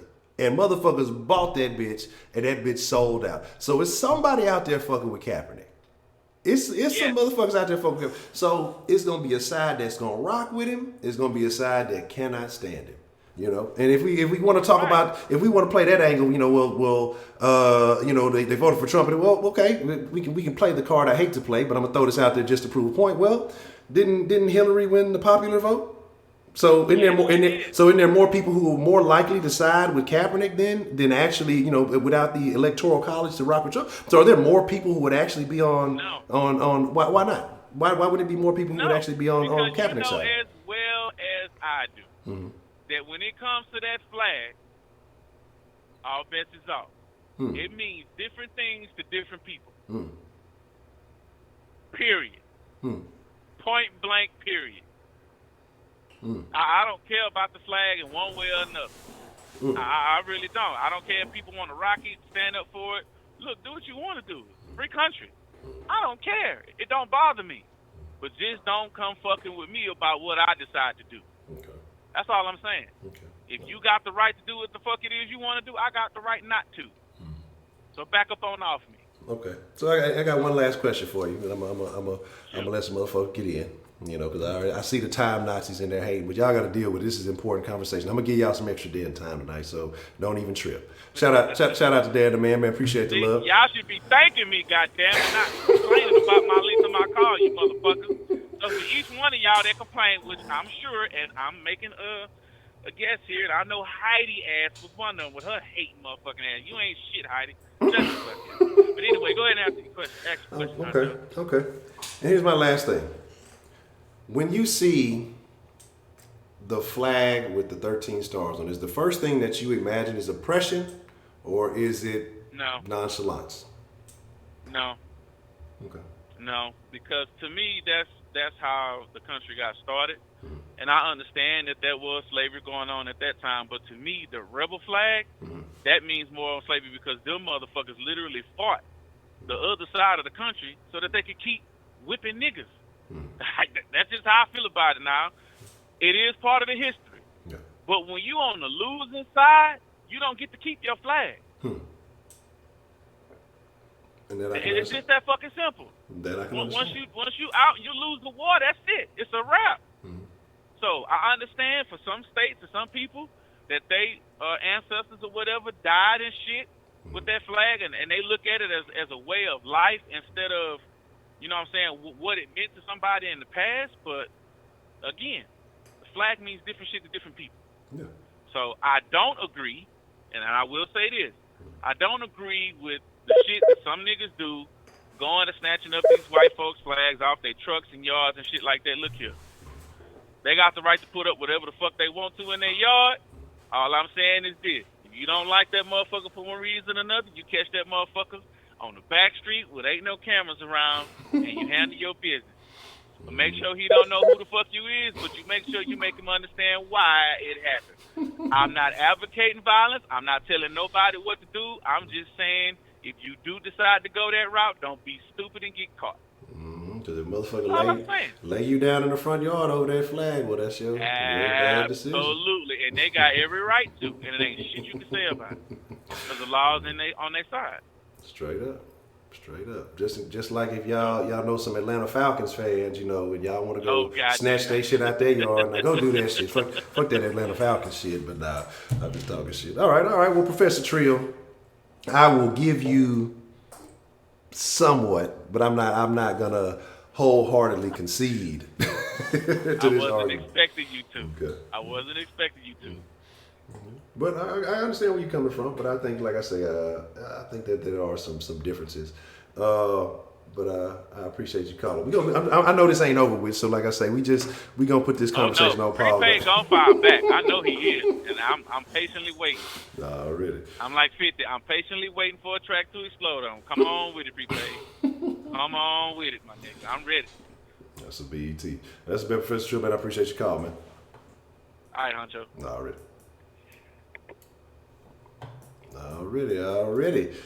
Well, let's see how we're gonna follow that up there. You know. All right, we got calling in. Yeah, I got the line hot tonight. What's the motherfucking deal? Who we got calling into the den this evening? Honcho, what's up, man? What's going down? Dan the man. What's the motherfucking deal? Dan the man with the plan. How you feeling this evening? I'm doing all right, man. About to enjoy my weekend. I got to work tomorrow, so I'll take that as a W. Really? So as far as the last two calls, I'm not going to even mention anything about that because that was definitely intense. So yeah, both those men have to entitled to their opinion, by all means. You know, Prepaid said some stuff I agree with. So did. But my main, I was going to hit up two tips real quick. Kaepernick, it's not necessarily him, but this mindset. Can you hear me, by the way? Because I'm kind of trying something different. Okay, good. So people like Colin Kaepernick and Sean King and Tariq Nasheed and Umar Johnson and all these other characters who are so pro-black and they got the fist up with the black glove on like they did at the Olympics in the 70s and whatnot. They're absolutely silent on a few other things. They're silent about the, and it's majority black people getting shot, majority black people doing the shooting. Usually young black men between 18 and 36 are doing the shootings. These are FBI statistics. No. And it's getting to the point they have no problem making up some ridiculous story. Like one thing I heard recently on another channel, I think it was what's dude, some other shows, one of these other black YouTubers. I mean, no offense to him. Oh, but he actually, Advisor or whatever his name is. Yeah, the one who's pro-black as well, but he's married to a Latina woman. So I mean, I don't know how pro-black that is, but whatever. You know, hey, do your thing, bro. Hope it's a good marriage. Yeah. But he had the audacity to agree with people saying that, oh yeah, the cops are wearing masks and going to the black communities and shooting people because of gentrification. This is how insane it's gotten. Y'all making up fucking shit. If you look at some of the comments on these videos about the shootings, there are people actually who firmly believe that there are cops sneaking into these neighborhoods, killing people. They don't have to sneak in. They can just shoot you. But that's another point. I'm not going to get into that. And there's not enough cops in this country that can equal the amount of shootings in the black community done by black people. Just this week, I looked it up before I called you. I did some research too. 60 shootings in this last week in Chicago. 4 dead, 56 wounded. Okay? I don't hear shit about that. I ain't seen no names. I looked, one girl got shot in the leg, 12-year-old got shot in the chest. And what about, there's certain other names that did stand out. Hadia Pendleton, Tyshawn Lee, the 9-year-old got shot in the chest 4 times by rivals of his father, and his father's a gangbanger. What about Darion Albert? He got beat in the head with a pipe. And this is all recorded. Some niggas put it on a World Star. I don't mean to use that word, but this is real shit. Yeah. We got kids out here dying in these communities. I don't see none of these motherfuckers taking a knee, standing up for them. It's not just Chicago neither. You got Detroit as a killing field, St. Louis, Memphis, Hennessy. Shit, I'm probably places in Texas. I'm sure there's some bad places in Texas. Look, shit, Louisiana. Come on now. They don't say shit about that. My name said I think the cops are behind a good bit of shooting in Chicago. Actually, the report said cop shootings dropped 70%, but the shootings at cops actually stayed the same. Actually went up. So I'm doing research before I call in and say these things. So they're selling on all these things. They're selling about the rate of STDs in the black community. Black women are the leading cases of new HIV/AIDS cases, and that's another story altogether. I'm not getting into that. Talk about the single-parent households, damn near 80%. Talking about the education system, Detroit ranks the lowest, and I think the country. Like, no one in Detroit public schools tests at above average level. Detroit's majority black. What does that say about our community? That don't make no sense. So I'm just saying, you can kneel for whatever you want. I'm cool with that. Go ahead. I don't give a shit. But here's the thing, though. Where y'all absolutely sound about the babies, Janila Watkins, a 6-month-old, was in her father's arms. Shoot out his father, this little 6-month-old baby is dead. And this is all real shit. I'm not making none of this shit up. You can look at these names. You see a few stories about them. You see some preacher get on there praying to Jesus, and not a goddamn thing changes. It just gets worse. And I'm telling you something, this is my view on the black community, and I'm not going to keep y'all long. The black community is done. Our culture is fucked. We have this thug culture. I seen one shirt, someone had the picture of Jesus, Tupac, and Obama. This is how far we've sunk. Damn. Yeah, I seen that shit. I don't know what to say about that. I hope it was a homemade T-shirt. No company's making that shit. And I'm just gonna leave that alone. Just say like, man, y'all gotta protest. When we gotta call ourselves out for our own bullshit, though. Yeah. You can't keep blaming cops for everything. Cops ain't killing enough Negroes to. We all know Detroit is a mess. Well, what are you doing about it? Let me tell you the solution. We have to abandon this culture. We have to abandon the thug culture. We have to embrace parents in the houses, not just one woman. Not just one woman who barely raising. She's out there bullshitting, going to the club with all the other single mothers in the apartment complexes. And we've seen this shit. You drive by these apartment complexes, you see a bunch of females out there at 2 in the afternoon, a bunch of niggas ain't doing shit with their life. And I don't mean to say that word, but I mean, what else would you call it? Say it. And where their kids at? Their kids in school bullying your kids, making it hard for them to learn because these kids are fucked up because their parents are fucked up. The culture has to be reset. If we don't, we're going to keep killing our kids We're going to keep popping out kids without any means of raising them or oh, next caller. I appreciate that, Craig. Thank you. Okay, let me move on to Nike. Now, I donated $5 to put out the message, get woke, go broke. Yes. There's this thing nowadays about companies like large corporations, colleges, and things like that. They cater to such a small group of people, they alienate the larger base. Mm-hmm. This will happen with the Kaepernick situation. Gillette did it with those razors.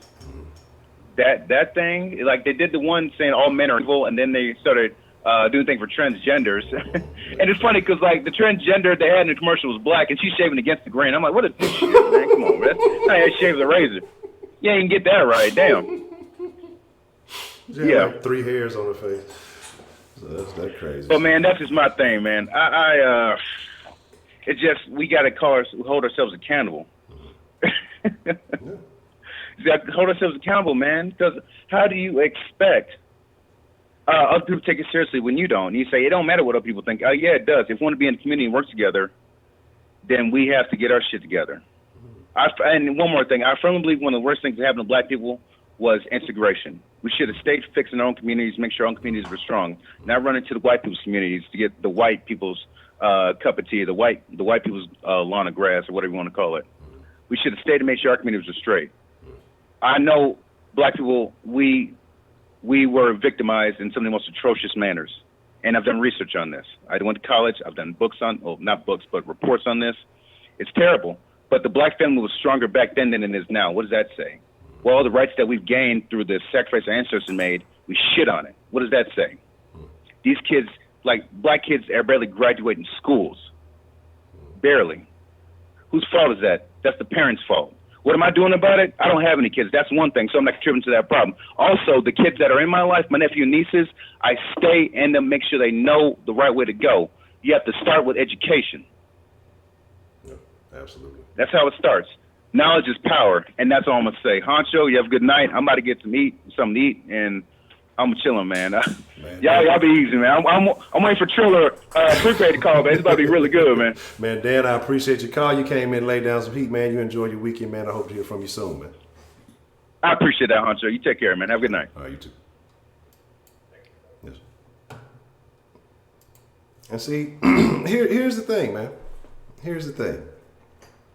And I know people get upset when things like this are said.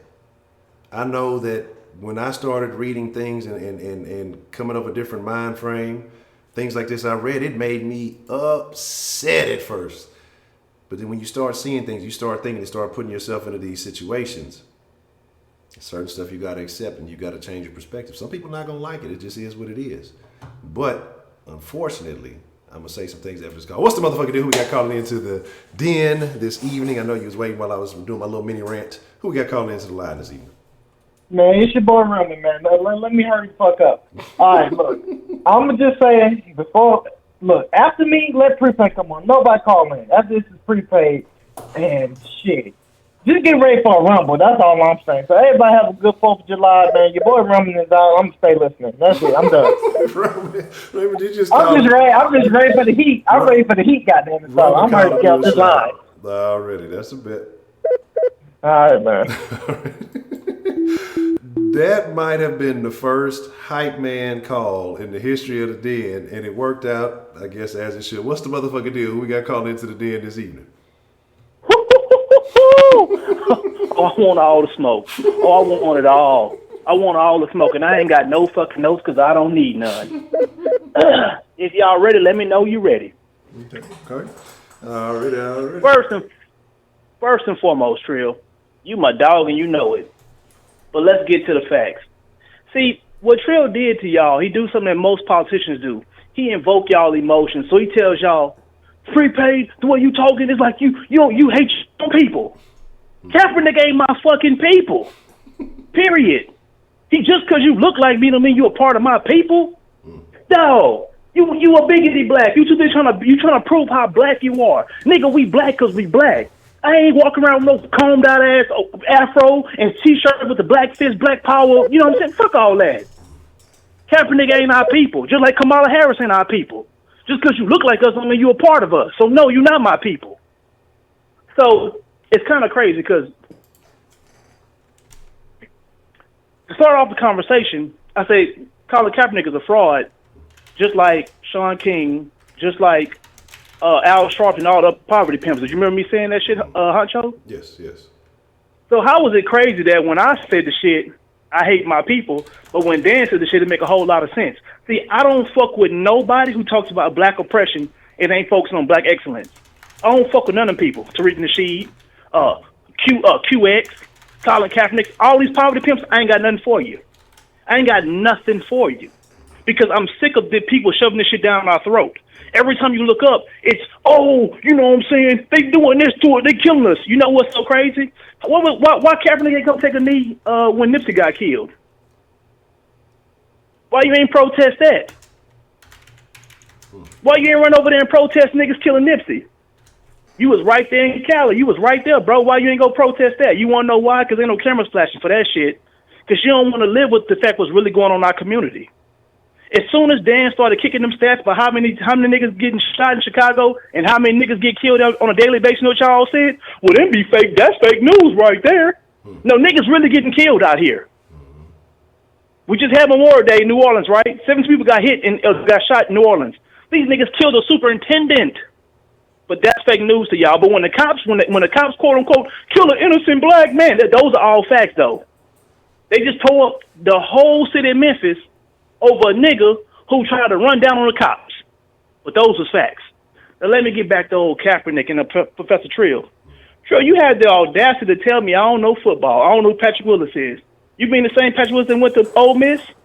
Was the SEC Defensive Player of the Year? Ran a 4.42 in the 40, the fastest 40 time by linebacker? Is that the same guy you talking about? Trill, you slipping on your pivot, bro. Patrick Willis retired because of a toe injury. You also mentioned Joe Staley. Joe Staley's an active NFL player right now, still playing for the 49ers. Cat didn't lose him, bro.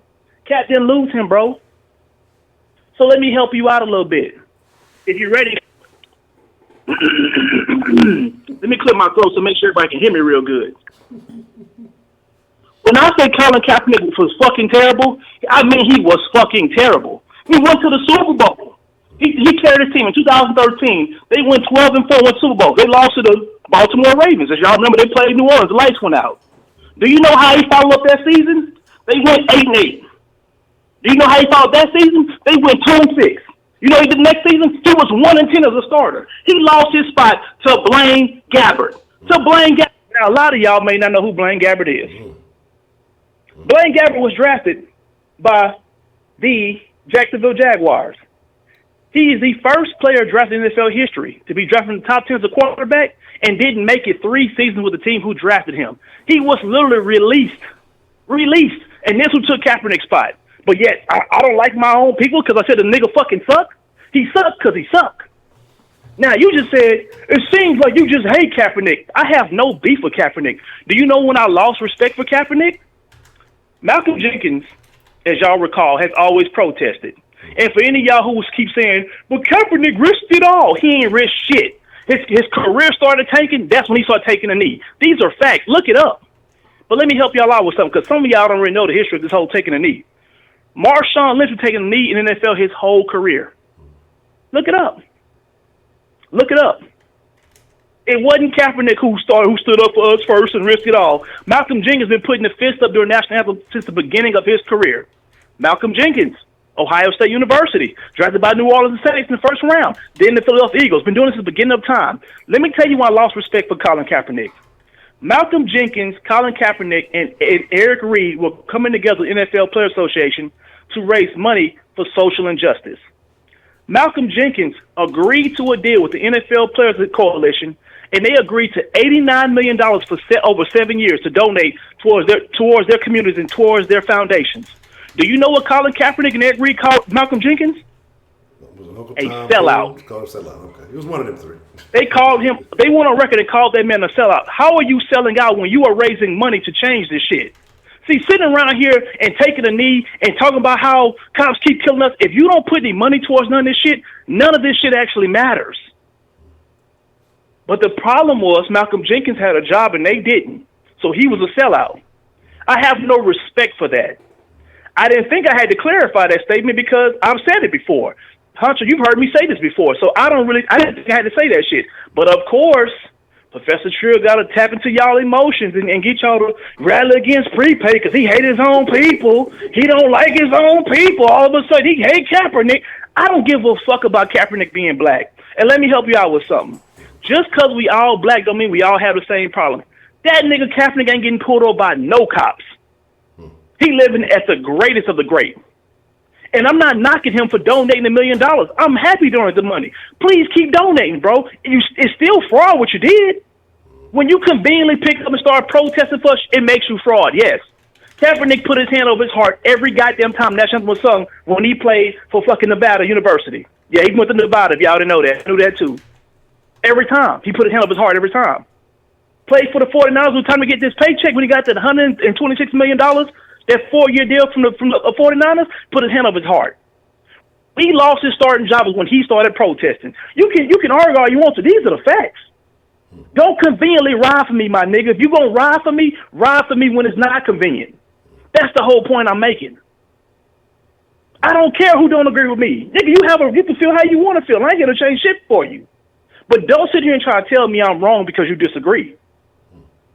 Oh man, prepay. He don't like black people. He not telling what you're supposed to do, nigga. If you are serious about what you're saying, if you serious about how you feel about protesting, if you serious about getting the message out there, why the fuck are you not going to different cities and protesting where we keep killing each other? What's the highest chance? Okay, let's think about this. Tomorrow's 4th of July, right? Yeah. So that makes it the 4th. That's gonna be a Thursday. So it's gonna be a 4-day weekend for most niggas. So Friday, most people gonna be off. How many shootings are gonna be in Chicago this weekend? I want somebody to tell me. Let me see. Let me How many? I can do the math. You can tell me what's the temperature gonna be, because the hotter it get, that heat make niggas act crazy. I think it's gonna probably be within the 90s is what I'm pretty much forecast. So probably about between 85 and 90. City of Chicago, 85 and 90 degrees. I'd probably say it's gonna be about 30 niggas shot this weekend. Probably be about 10 to 15 deaths. Now, if we come out here and have these numbers and they come out to about 15 niggas shot, 10 to 15 deaths, is that going to be fake news too? Or is it true that every time we have a fucking holiday, niggas go out here and start smoking each other? Every time it gets hot, niggas start killing each other. Man, 27 dead in Dallas, Texas. 27 dead in Dallas, Texas in the month of June. 27 dead. Homicides, black men killing each other. 27 dead. And here y'all are arguing about this shit like I'm lying? Kaepernick risked it all. Did he really? Did he really? Did he really risk it all? When you 2-8 as a starter, did you really risk it all? The next year you went 1-10 and got replaced by Blaine fucking Gabbert. Did you really risk it all? Y'all niggas in this hole talking like Colin Kaepernick is Deshaun Watson. Come on, man, kill that shit. The stats are out there for everybody to see, bro. And Trill, just so you know, Kaepernick didn't get released. And his coach didn't get fired. They didn't pay Harbaugh. Harbaugh left and went to Michigan. Yeah, that Harbaugh. Harbaugh was at Stanford, came to the 49ers. They didn't pay him. He went to Michigan. Patrick Wilson put him on the team. He had a toe injury at the end of his career. They want to get him the toe surgery. Joe Staley is still there. Anquan Bolden was still there after the Super Bowl. The NFL caught up to him, bro. That's what happened when they get film on you. I can't believe you question my football acumen. If anything else, you can disagree with me all day, man. You know I know that fucking pigskin. Come on, dog. Don't do that to me. Don't do that to me. I don't mind anybody disagreeing with me, bro, but when I come here speaking fact, I'm speaking fucking fact, dog. Don't conveniently sit up here and protest for me and ride for me, and all of a sudden you down for the struggle. Nigga, be down for the struggle when you was on the front of GQ magazine and had your muscles and shit all out. You wasn't down for the struggle then. Nigga, life was great. It was all champagne and fucking Corvettes and all that and Ferraris and shit. Nigga, career starts flipping shit, man. You know what I'm saying? It really is hard out here for a black man. It really, really is. You know what I'm saying? Just not fair around here. Y'all gonna sit here and try to tell me 5 years from now that T.I. didn't become woke after his music started flopping? Come on, get the fuck out of here, man. We gonna call a spade and then. We gonna call a spade and then. And I'm gonna call T.I. a fraud, and y'all gonna tell me I hate him. I hate my skin too, because he light skin, I'm light skin. I don't give a shit.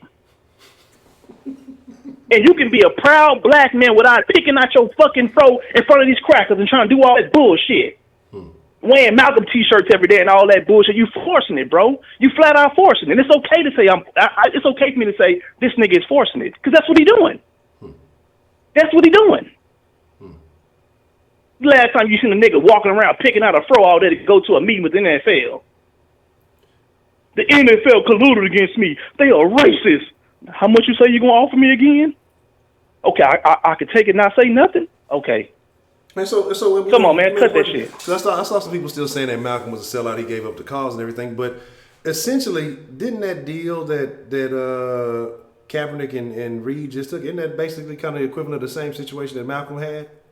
It's far worse. It's far worse because the money that the NFL Players Coalition is going to donate is $89 million over 7 years to foundations, to players' foundations.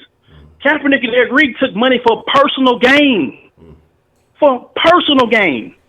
Malcolm Jenkins ain't get a dime of the $89 million. So how the fuck is you a sellout if you the one putting the money back into the community? And what Dan was saying about us innovating is 1,000% correct. Dan ain't said a single thing was incorrect. The fact of the matter is because what he's saying is true, you can't accept it, how we live as black people, so you say, man, get this nigga off the phone, man. They're saying some fake news, man. Y'all really think that the police sneak into black communities and killing us? Come on, man. Y'all niggas half of y'all won't even go outside at 2 o'clock in the morning without y'all head on the swivel, and you think the cops got to sneak in there and shoot and kill us. You know who doing all that killing. Call a spade, man. Call a spade. You got a better chance as a black man in America getting struck by lightning than the police gunning you down. But go to the basketball court and have one too many arguments. You may not make it home that night. Don't call it. But y'all don't want to talk about that. But y'all don't want to talk about that, though. We ain't going to talk about that. Y'all the same people who thought the government was sent in to go kill Nipsey Hussle. And this is who I'm arguing. I'm arguing with you niggas. And one thing about it, and because when Dan was talking, y'all said, what you doing to change the future? Man, I got kids. My kids ain't gonna never go through this shit that I went through, or letting people collude their mind with bullshit. I'm telling them what's really going on in America. It's okay to enjoy the freedoms of this country. It's okay to say we in the greatest country in the world. It's okay to say that shit because it's the truth. Instead of letting the Kaepernicks of the world tell y'all how oppressed we are and how unfair we got it, how about y'all get off y'all ass and go grind and go get it? Because at one time in life, he was infatuated with the idea of the American dream. He got the American dream, couldn't hold on to it, and now all of a sudden he's fighting for your rights. Get the fuck out of my face. Not true, you my niggas, so it's nothing personal between us. But fam, just quote what I say. Say what I say. Don't say what you want me to say. Say what I said, because like I know, if I got a problem with a nigga, I'm going to say it. I don't have a problem with Kaepernick. He just fraud. I don't have a problem with Tariq Nichik. He's just fraud. I don't have a problem with Umar Johnson. He's a fraud. Sean King's a fraud. I don't have a problem with these people. I don't want to fight these niggas. I don't dislike these people. They just fraud people. They poverty pimps. They flat out poverty pimps. And you can fight it all you want to. It's a fact. Honcho. Yes, sir. When you blow up, because one day you're going to blow up, and you're going to have 10,000 viewers, whatever the case may be, you want me to be like, hey, man, I rode with Honcho the whole time, man, you know what I'm saying? When he wasn't doing shit with it, like, bro, I was right there with that nigga, man, take care of that nigga, man. No, bro, that's not how that shit works. You put the work in, Honcho, so you going to reap the benefits of your labor. I ain't finna sit here and ride with you when you get to the top, and then all of a sudden say, yeah, man, when Honcho was shit, I was donating, I was doing all kind of shit. Nah, bro, that nigga put the work in, he grinded. And if you want to get your YouTube channel and you want to, present content, you can do it also. That's the person that I am. I'm a very uplifting person. It's okay that I don't agree with everything niggas do. They don't tell people I hate my own people because of that. When I text you, Hunter, am I always sending you negative shit? Do I not send you encouraging words? Man, positivity. You might drop me a story or something, keep some good motivation, And like I say, and I appreciate that. Listen, man, y'all can disagree with me without tapping into the emotions of niggas. You ain't got to do that. Just because you disagree with me, I don't mind. Just don't do the whole emotional thing and make it seem like I'm somebody who I'm not, or I'm somebody who's trying to tear down my own people. No. I'm just not going to put up with bullshit. I'm going to call a spade every day of the week. So that's it for me. Y'all can disagree with me, but just say what I said. Quote me. Don't say what you want me to say. Say what I said. And I want to be very clear if I get off this phone. Kaepernick is not my people. Kamala Harris is not my people. These are not my people. Honcho is my people. Dan the Man's my people. Roma's my people. Trill my people. DeMarcus, them my people. Them niggas over there, them other niggas, them ain't my people. So it is what it is. Honcho, you got a thing for me? Man, I agree with everything you said except for DeMarcus. I don't fuck with that nigga DeMarcus like that. Nah, yeah. And while we tap into the shoe, for those of us who actually wanted the shoe, that's why we're upset.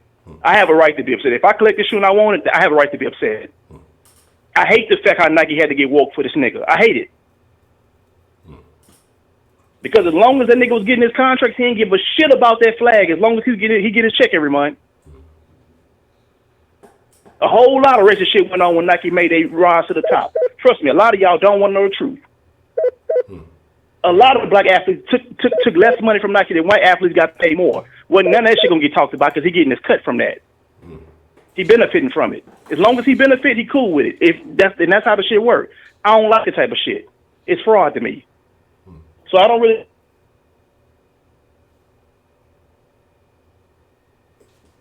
Still? Yeah. Oh. Yeah, it cut out for a second. Okay. Appreciate the call, man. Prepaid. Yeah, it cut out for a second. You know, I guess we got to cancel. So we mad about the past. I mean, we got to cancel what? Adidas and Krispy Kreme too. Shit. Look, I'm telling you, I take the calls exactly as they come in. Once one ends, and then it comes. Y'all gonna think I'm being biased? I'm never biased. I take the very next call as they come in. But it just happens to work out a certain way sometimes. So before y'all get on that shit, what's the motherfucking deal? Who we got called into the den this evening? Y'all already know. Mr. Prepaid. First off, let's start with some concessions. I was wrong about Joe Staley. I wasn't. He was a bad example.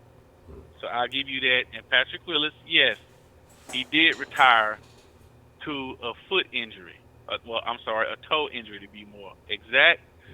But he could have had that surgery and played. That wasn't a career-ending injury. It was not. He didn't want to play anymore because he saw where the franchise was going, and he was not the only one. They had another guy. He was a black tackle. I said Joe Staley, but I was thinking about this guy, and I cannot think of his name at the moment. But, yeah, he retired way early, and he was a damn good player. I think he was number 76, if that helps. I don't remember. But, okay, I'll concede that to you. But, Honcho, you and him, oh, my God. You tried to set it up like y'all was right. Y'all dead-ass wrong. First of all, Malcolm Jenkins is a fucking sellout. Why? Why is Malcolm Jenkins a sellout? There ain't no other way around it. He literally sold out for the money.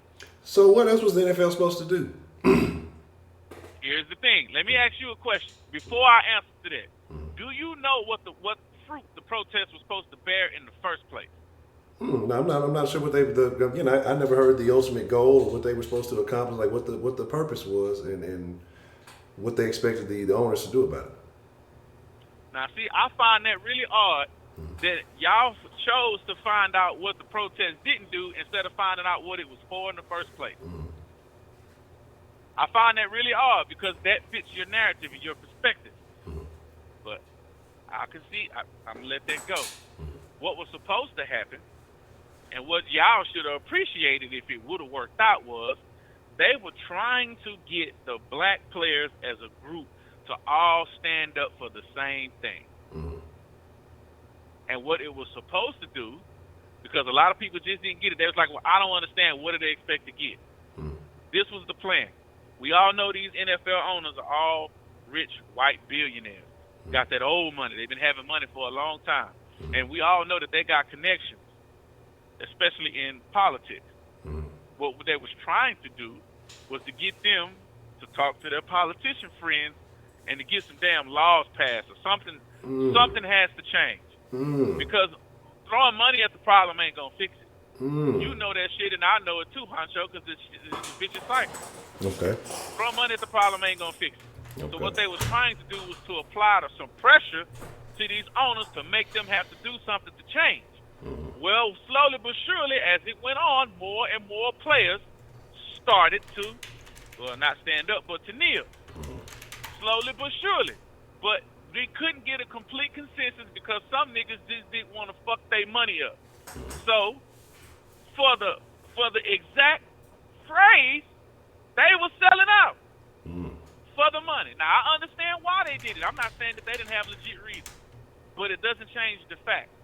So instead of Michael Jenkins letting it keep going, since he was supposedly the face of it, which he wasn't. He was not. He joined in on it later on. So what he talking about, prepaid, yeah, he made a raise the fist. That's a completely different thing than kneeling. That's not the same thing, bro. And he talked about Marshawn Lynch. He was right in the fact that he was protesting, but Marshawn Lynch didn't kneel not one time. He sat on the motherfucking cooler. Yeah. So if you want to go with facts, that's a fact.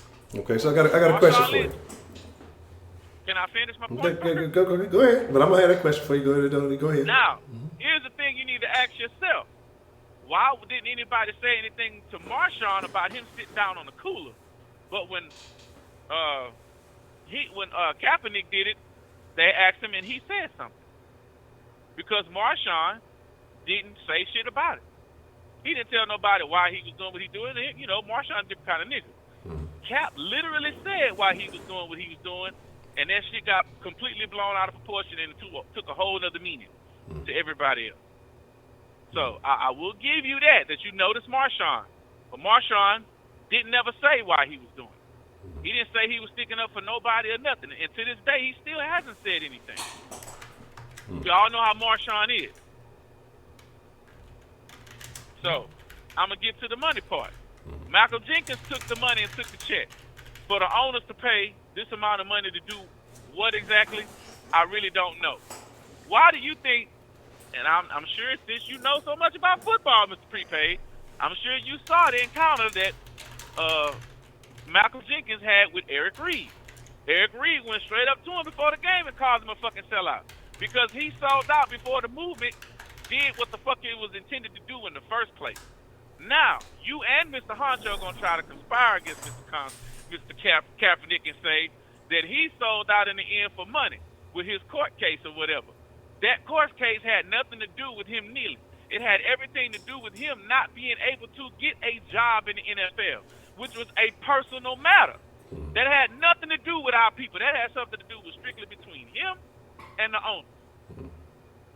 So him taking that little bit of money, which I don't really care if he got money or not, that's between him and them. They work that out, and they end up settling. So whatever. That doesn't stop the fucking movement. Okay. But the problem is, and what you saying about the niggas killing each other, I have never disputed that argument because you're absolutely right. And the dude that called before you, a lot of shit that he said was absolutely right. But I'm saying on certain instances, your perception is fucked up. I'm not saying that it's wrong because you're entitled to feel whatever the fuck way you want to feel. But I'm saying it's because of your bias. And it's not something that I'm making up. You can just hear it, just listen to the way that you're saying it. I'm listening to you. I'm picking up about what you're putting out. So I'm not saying that you're saying something that you're not saying. No, I'm telling you what you sound like. That's all I'm telling you. Because you can't hear yourself. But we all listening to you and we telling you. But you're not listening to none of us. Now, what was your question, Honcho? Actually, I have a couple of them now. But the first one was you said that the plan was to get the owners together. Put pressure on the owners. Correct. To get some of them to, get the message out to some of their political ties. Correct. The most powerful politician on the planet reached out to all of these individuals and said, hey, let me know what's going on. Send me some type of information. Let me know who you feel has been unfairly done. Let me know what it is you got going on, or could possibly arrange a meeting at the White House, etc., etc. How many of those people acted on that? Let me ask you a question, Honcho. What did he say about the motherfuckers who was protesting? What do you think the owners are saying behind closed doors? If we mad Honcho, about McNair, Honcho, you completely skipping the whole question. Mm-hmm. Would you go to a man after he said that y'all should be fired and called you a son of a bitch? So you just gonna go up to him and ask him for something? Come on, Honcho. Well, this is where You know damn well that don't make no sense. This is where we go facts and feelings. The facts is this is still the that most ain't powerful. got nothing to do with This it. is And the number most two- powerful man number on two, the planet. Okay.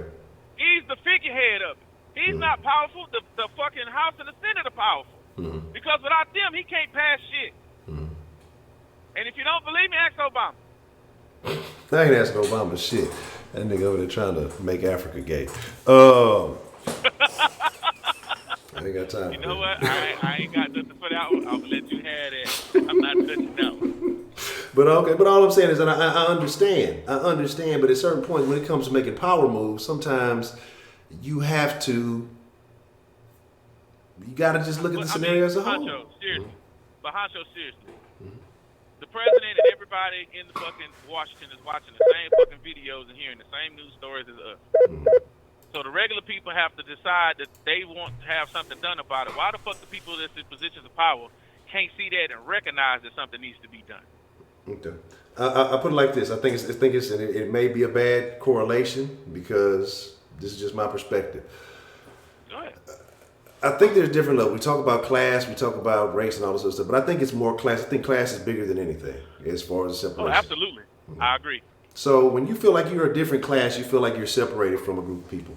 Like when you see a story about a bombing or a market bombing or something like that overseas, you feel like, hey, that's fucked up, but what can I really do about that?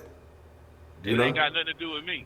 But yeah, and so I think that people see it the same way. Like I'm not. What is that? There's that emotional connection that makes you want to get out and get moved to do that. You may know somebody that may be the players, but how often do the owners and the players kick it? They go out there, say, hey, well, I know some of y'all are happy for voting for Obama. Don't do that shit again, and they go back to their cart and they leave. And I'm cracking a bad joke for those of y'all who don't know about the Texan situation a few years back, but. They don't kick it like that. They ain't, Robert Kraft might be the only one kicking it with some niggas. He kicking it with Meek Mill and getting drunk and going and getting hand jobs and shit. But for the most part, the owners don't have that connection. But as soon as Robert Kraft got that connection, what is he doing? He's trying to do the criminal justice thing. So now that he's built that emotional connection, he's had that real conversation, there's that direct connection. And that's what I say when it comes to like Trump and stuff like that. Now let me ask you a question. Okay, go ahead. What you just said, why ain't you getting on Robert Kraft, you and Prepaid, by deciding to do something to help Meek Mill now? Why wasn't he helping all those other black people all these years before? Well, my answer to that is fuck the Patriots. So I have nothing else to say to that. I mean, that's precisely my point. It's different when I rephrase it to somebody else. All of a sudden, y'all don't have an answer. But y'all keep condemning Kaepernick for doing the same thing. And Tip, look, I understand what it is y'all trying to say. I get it. But sometimes when you have more time on your hands to think about shit, you see more than you was paying attention to in the first fucking place. Because when you was popping, and I'm going to give it to Prepaid, when he was popping, he was selling all these albums, going all this tours. He had all this other shit going on. But when shit slowed down, reality started to sink in. He was like, wait a minute, I wasn't paying attention to this shit. This is what the fuck been going on all this time? Somebody need to say something about it. Well, is anybody saying anything? No. So it depends on how you want to look at it. But I'm looking at it in the most sensical way. One way, you're too busy because you worried about all this other shit. Well, when you don't have all that shit on your plate, you have time for reflection and other things. Yeah. And that's when you see the shit. So, okay, Prepaid, I'll give it to you. When he wasn't as successful, yes, that's when he started protesting. But what the fuck does it matter? When he did it. He had the balls to do it. T.I. had the balls to say it. Nobody else was doing it and or saying it. It's got to start somewhere. So if that's the spark that causes the fire, who gives a fuck? We needed the spark. The conversation needed to be had. It's been long overdue. Long overdue. So, here's my thing. If you're so mad about him being fake, why ain't you mad about the other motherfuckers who was in the same position as him, who had the same platform he had, and they didn't use their platform to quote-unquote help your people? If you saying he ain't one of your people, then who is your people exactly? Because in the eyes of certain folk in this country, if a motherfucker look like you, that's your people. If your ass was was on the bus and he was on the bus too, and the motherfuckers, y'all, either one of y'all fit the description, guess what? Mr. Prepaid, both y'all asses going down to the station. So whether you think he your people or not, he your goddamn people. Because I got certain family members I don't care for too much. But I understand that no matter what, they still my people. Motherfuckers and since y'all want to bring up Chicago all the time, they up there killing each other. They doing it on the West Coast, they doing it at home. As much as I don't like the shit they do, they still my fucking people. Because at the end of the day, I'm one of them. Whether I do the same shit that they do or not. So I don't understand how we ever gonna get out of anything when you're not even acknowledging even the bad eggs. I see, but I think that's the problem, and this is something I say, and a lot of people don't like it. But let's be realistic. When's the last time you've talked to a quote unquote bad egg? Just try to have a conversation with them. Yesterday. And did it get anywhere? No. Exactly. Do we have time at this point in our juncture, especially, with the way the world is looking, do we really have time to wait on the bad eggs, or do we have to do something different? What other alternative do you have, Honcho? Man, you leave them bad eggs in the carton at the stove. If nobody tries to fix the problem is just going to keep getting worse. Mm-hmm. Somebody's got to start to try to fix the shit somewhere. Mm-hmm. So I understand what you're saying, and it can be frustrating. But this ain't something that just recently happened to us. This shit has been building up to this point, and it done fucking snowballed. So now it's a huge fucking problem. But eventually, somebody got to put the brakes on this shit.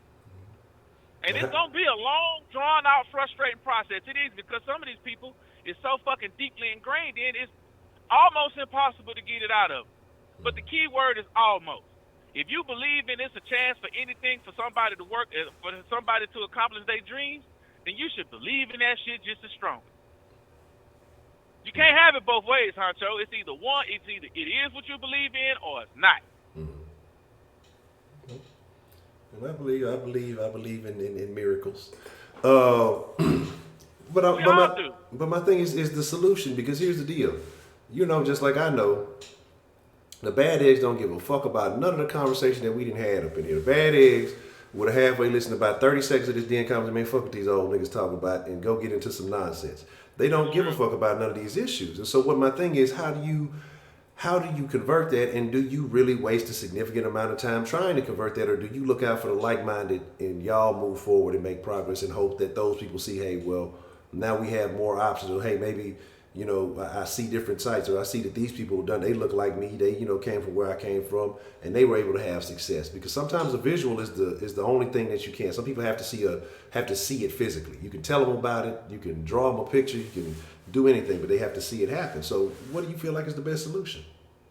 I can agree with that, Honcho, but here's the deal, and this is the point that I'm trying to make completely, just to explain this to you. It's different when you're the only person doing it than when it's a group of you doing it, which is the whole fucking point of the protest. He started it, quote unquote, he started. I'm just going to put that in quotation so don't nobody try to be real specific about it. And then it started to catch on, so it was more people doing it. So when you have more people assisting you, it's not going to be as frustrating with you trying to deal with the bad eggs when it's a number of y'all dealing with the bad eggs. But if it's just a few of us, it's going to make it hell on you. And you're not going to make much progress. But the more people you got, once they become realizing, well, hey, I see what this is a problem. If I can help, I will offer my assistance in any way. And you keep getting that, and it just keeps compounding. Now he got all these motherfuckers on him like, but damn, if this is a thing, maybe I might need to reconsider. Now, I'm not saying that you're going to be able to save everybody. I'm not saying that. But I'm saying if we don't try as a people, it's not going to happen. Period. If somebody don't just stop and say, hey, okay, fucking enough. Enough. This shit has got to stop. It's got to stop. And it can't just be from one side or the other. You can't just have these mothers, these poor damn mothers, they losing their kids in the street over nothing. And they got brave enough to get in the street and march out here, but the niggas ain't brave enough to march with them. It can't work that way. We all got to do it together. So no matter what, prepaid is, and trust me, I understand. I do. I feel you. But you can't give up on it as much as you want to. Well, let me rephrase that. You can if you want to, but I don't think it's for the betterment for all of us, in my opinion. So I'm not saying that you don't reserve the right to give up or not. I'm not saying that. But what I'm saying is, if you do, what's to stop everybody else from giving up? It's like a chain reaction. But but what I'm thinking is like, sometimes, like I say, I don't even know if it's necessarily giving up, but I think that if more people, and again, like I said, let me make sure I'm wording this right, but maybe focus on self, put themselves in the best position that they can. You give people more examples of how and that it can be done. You give people more options. Hey, you know what? Nigga ain't just gotta shoot some hoops. Nigga ain't just gotta run the rock. Nigga ain't just gotta drop a mixtape to get up out of here to do better with myself. Hey, if I go this route, man, look, I know 100 niggas who did this over here and they were all successful. Or I know 100 niggas who had these type of goals. But then a lot of this too is you have parents putting these goofy ass ideas in their kids' head at a young age. And I'm not telling you, don't discourage your child from wanting to be an athlete. And why is that, Honcho? Because they don't know no better. So, but and when you have you can't teach somebody something you don't know yourself. Mm-hmm. But what I'm saying is, at a certain point, when you know you're bringing something into this world, you got to better yourself. I think that I'm a firm believer of, if you having kids and you know you're not properly educated, man, it's your job to teach them everything. So you need to learn. Like I can't justify somebody just saying, well, I didn't know. You had kids. You brought another layer into this. You brought another generation to this. You brought another level to this. You got to improve yourself. But you have so many people who are satisfied. Well, I had kids, so I couldn't do it. I had kids, so I ain't have time to, man. But yet sometimes you got motherfuckers, they find a way to drop them kids off at grandma's house and go hit the club, or you got kids, you ain't got time to do this, but you got time to find a new man, or if you're a dad, you got time to find a new chick, but you ain't got time to go, educate yourself. Even if I'm not saying you got to be the most intelligent motherfucker, but there's certain aspects of your life. Read a book or two. You got that hours, you got times to do that. But people don't want to do that. It's just really not in them. I don't even know if it's anything else. Like, now let me ask you a question. Okay. Do you think that all of this stuff that you saying and all the stuff that you know now, when you said you was flat out and you was blaming everybody else for your problems, do you think that you were a lost cause back then? Do you think you would have never came to your revelation to want to learn what you needed to learn and do better for yourself? Would you have said that about yourself back then? I'm gonna say, and not to be just because it was me, I'm gonna put it a little bit differently. And okay. The reason why I say that is because I've always been hard on myself. Period. Even when I was kind of on some other shit. But I just came to, it's like sometimes you know how you can kind of know something, but it just takes like a little nudge in the right direction to make something fit. You know what I'm saying? Like, right. Like I had that kind of situation going on. So I would be doing dumb stuff, but I would justify it. And, when things weren't going right, it's because of this, but I knew better. And so I don't know if everybody just knows better. And it just took me getting knocked upside the head or say, okay, cut the bullshit out, accept responsibility, and go for it. But yeah, I mean, there's still no excuse for that. On the outside looking in, though, you would say, okay, he's not no different from any of the rest of these niggas. So, but I think, knowing how I thought and my thought process was a little bit different. But again, like I say, from an outside perspective, they would say, okay, well, fuck it, this nigga ain't trying to do nothing. I'm going to give up on this nigga. So I can see what you're saying there. Now, was that epiphany that you came to, did that come from within or did that come from an outside source?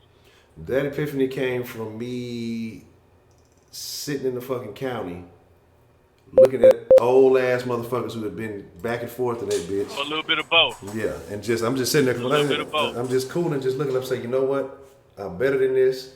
I'm not gonna end up like this. I'll never forget this old nigga face. This nigga was in that whole face in a third strike for biting his old lady. Old lady didn't pick up the charge. State picked up the charge, and the way he was just Wait. Did you say bite with a B or fight with an L? Bite with a B. What the fuck was biting his old lady? Biting him. Was that I want to say, was it a Juneteenth? It was something off the wall. But and so I'm just saying, like, they was at the park. I forgot what park he said they was at out in the city. And I'm just sitting there looking and I'm just listening. I'm a person, I just kind of sit back. I don't want to be with all this. I ain't trying to make no friends in the fucking county. I don't want to fuck with y'all like that. And I'm just looking. And I'm like, dog, I'm listening to people talking like, man, these motherfuckers sound so goddamn stupid. The shit that these motherfuckers talking about, it sounds so fucking stupid. And then I'm looking at myself and say, well, you just as dumb as these niggas. because you in the same place with these niggas. You know what I'm saying? And so that's why I say that's where the reevaluation started. I ended up chopping up with a dude, though. He was a real smart dude, had some businesses, and it just, man, he was in there for some old shenanigan shit, but real smart ass dude. And I should have kept in touch with him when he got out of there, because he actually had his stuff. He was doing very well for himself. But, you know, we were just chopping. He was like, man, you know, you're not like a lot of these niggas in here. You know, whatever it is that you got going on, you know, you need to, you know, kind of get right. And like I said, we just chopped it up. He's like, man, I can tell. You know, I said, I don't talk to nobody when I'm here, but for some reason, you know, we drawn to having this conversation. And, you know, et cetera, et cetera. When I got about it, like I said, I locked myself in that fucking room for about a solid 6 to 7 months, and all I did was read. If I wasn't working, I was in that room reading until I fell asleep. And so I had to make those changes. Can I ask you another question? Yes, sir. Throughout all those times when you was going through that stuff, you know what I'm saying, before you came to that epiphany, were there people in your life that was trying to show you a better way and tell you about a better life? Man, I would say yeah and no, in a sense. Yeah, because people tried to educate me on things. I was hard-headed. It just wasn't making sense to me at the time. Like even when I was in school, right before I started fucking up, I had a mentor, and he had actually played in the league, and he was sitting there telling me, he's like, man, you can make it. But that was more of a self-esteem issue, because I was just like, man, these niggas just telling me this shit just so I stay in school, just so. And he was like, he was legit. He was telling me back then about affirmations, about all this stuff. I'm like, man, this nigga on some cuckoo shit. This shit don't make no fucking sense. You know what I'm saying? But then I come to learn, you know, years later that it did. But, you know, I had people tell me then, man, you could have made it, had partners that ended up going to me like, man, Honcho, you was tripping. You know what I'm saying? You ain't ever gonna play ball again or whatever, because it was just a mentality that I had. And part of it, like I say, was religious stuff and other things. It was all a big clusterfuck of beliefs that was thrown off. But, you know, I'd always have people tell me stuff. But I just, like I said, I told you, I was a super negative person. I ain't believe none of that shit. I ain't believe nothing nobody told me. You know what I'm saying? And so I never pursued a lot of things, a lot of opportunities that were given to me. So when my mindset did change, I'm like, damn. And that's when I realized that I kind of did a self-audit. That's why I say now, I don't blame anybody. I don't blame the white man. I don't blame nobody. Because every opportunity I've ever had that I fucked up was simply from decisions I made, piss poor decisions that I made, and motherfucking me. And I could have had everything I ever wanted in the world. I was given every possible gift a person could want. But because of my mentality, I didn't know how to embrace those gifts. I didn't know how to pursue those gifts properly. And so that's why I still believe, you know, I'm going to win, but it's just you got to take an alternative route. So I'm going to make this point and then I'm going to get off, because I know I'm way over my time limit. It wasn't until you hit rock bottom that you actually started to see shit for what it was. And you decided to change your life and do something about it. Yeah. Now, do you understand Kaepernick a little bit better? That nigga ain't hit rock bottom, goddamn. I ain't going to agree with you on that shit, Professor Trill. Come on. No! You know damn well that was the coup de grace to your whole argument. And I use your own situation to frame it. You understand. I know where you was going to look at. Yes, you understand. Then Kaepernick ain't never been a county, goddamn. But I feel you. No, his rock bottom. Look, hey, bro, everybody's rock bottom is different. Some people is way fucking lower than others. Okay. You know what I'm saying? I will acknowledge that, but you see the point I'm making. Yeah, I got you. All right. I'm gonna let you have. I'm gonna let you have. I ain't even gonna dispute you. I'm gonna let you have that one. All right, and prepaid. Come on, man. You know what it is. It ain't nothing personal. We just disagree, bro. That's it. And I'm gonna come at your throat every time because that's just my personality. And you gonna come back, and I appreciate it because I enjoy a good back and forth. I enjoy a good debate, especially with somebody who's willing to come back and can actually make me concede points. So I appreciate the back and forth prepaid. I enjoyed it. But I'm supposed to carry my black ass to bed because I got to get up and I got to move all my shit out of this truck into my brand new truck. So Rashida, you can't talk shit about me no more, goddamn. Brand new. 2020, goddamn. Talk about me. Say something. On the year. Hold up. Goddamn right. But I'm holler, Honcho. I already appreciate the call, Professor Trill, man. All right, man. All right. Nah, as it should be. Excellent call. How y'all talking about some damn weed? What y'all talking about that weed? I'm gonna be honest. Weed, and I will concede, weed at a young age I don't think is as good for the youth when you're still developing and stuff like that. But I don't see anything wrong with I don't see anything wrong with adults smoking weed, just like anything else. What's the motherfucking deal? Who we got calling into the den this evening? I told you I'm gonna give y'all extended den because I know we've been having a different conversation. Who we got calling in this evening? Hey, what's going on? It is Nacho. Nacho, what's the motherfucking deal? Nacho, what's on your mind, man? Oh, you still there? Okay. Be honest. Been hearing a lot of people calling in crying about this and this and this and this. I mean, get real. You say you're a man, be a damn man. Come on, really? You're going to get your pennies and a wad over some dude who claims he's black, and in my opinion, looks white. The only thing that could possibly be black about him is his damn fro from the 1980s. That's it. I mean, other than that, I mean, he looks like a tanned white person. Call me, some people might call me racist, whatever, but he looks like a white person with a tan that has a fro. Okay. So what are your feelings on Kaepernick prior to the kneeling or anything like that? Were you familiar with Kaepernick, or did you become aware of him once he kind of started kneeling? Hold on, I got. What was that? I said, what are your feelings on Kaepernick prior to kneeling, or did you only become familiar with Kaepernick kind of after he started kneeling? What did I think about Kaepernick before the controversy? Yes. I'm not huge on sports. I'll be honest about that. I'm not gonna bluff, act like it. He was not the best quarterback.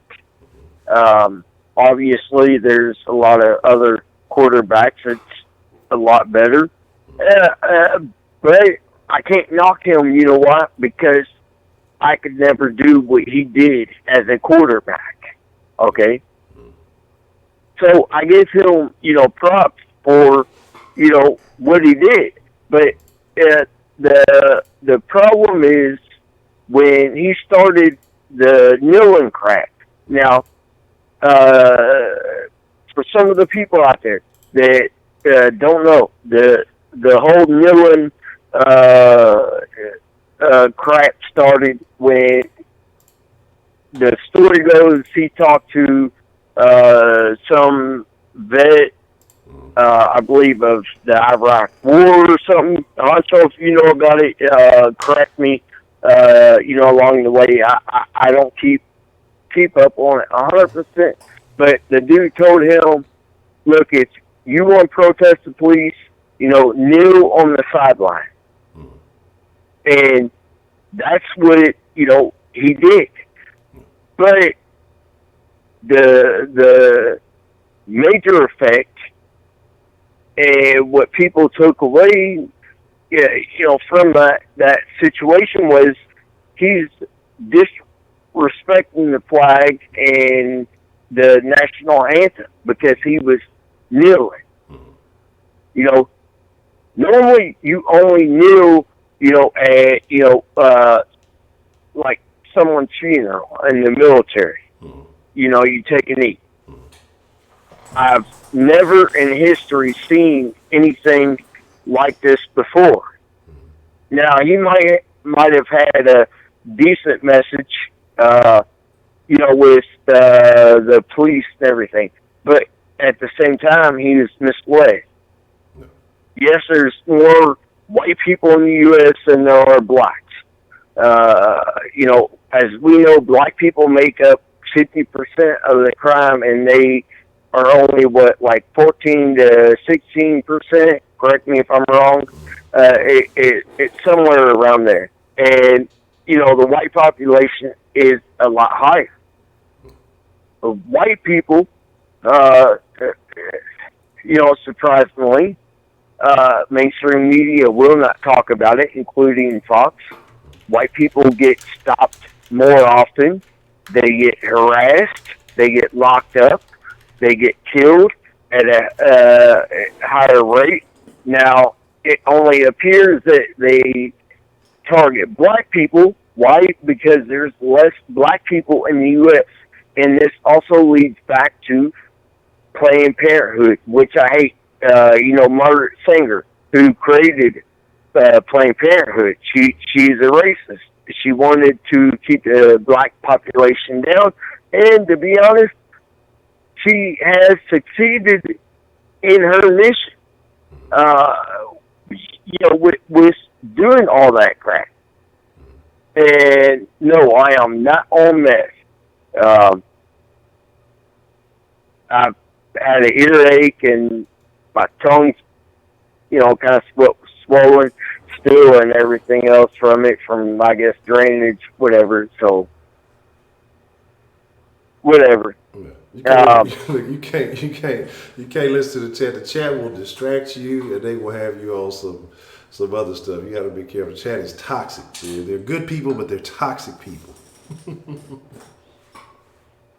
But Kaepernick, after everything that he done, caused too much baggage. That's like you see a fine young lady, and then you get to know her, and find out that she has a ton of baggage. Now, you're not going to marry that woman. You're going to mess around with her. Yeah, you're going to, do stuff with her. But you're definitely not going to put a ring on her finger because of all the baggage that comes with her. And no, I'm not talking just, a few kids. I'm talking, the whole spectrum of it. And, that also, comes into play. And what the one caller said, I don't want to name any names because I can't remember the names. It could have been prepaid. I could be wrong. But he was saying something about, please correct me on this, that you want to dwell on the past. Who was that? I think that may have been prepaid. All right. Does he not realize that we, as people, need to focus on the past so it does not repeat? Because if we forget about, slavery, Jim Crow, all this other BS, guess what's going to happen? We're going to be right back to, where all this, crap started. It's so you have to be able to talk about the past and accept what happened in the past, and also accept the changes. And sometimes things that's going on currently also reflect on, guess what, the past. I got a question for you, but do you think that someone can be too focused on the past, so much so that it hinders them from being able to focus on the now and worry about their future? Yes, definitely. There's especially, I don't know which way you go on politics. It sounds like you do support Trump. I don't know if you voted for him, whatever. I really don't care. But it's there's a good amount of black people there's a decent amount of black people that you could see on the internet every day from big YouTube channels where these black people, all they want to talk about is reparations and slavery. Okay, they dwell on it. They stay in that. They're in that mindset.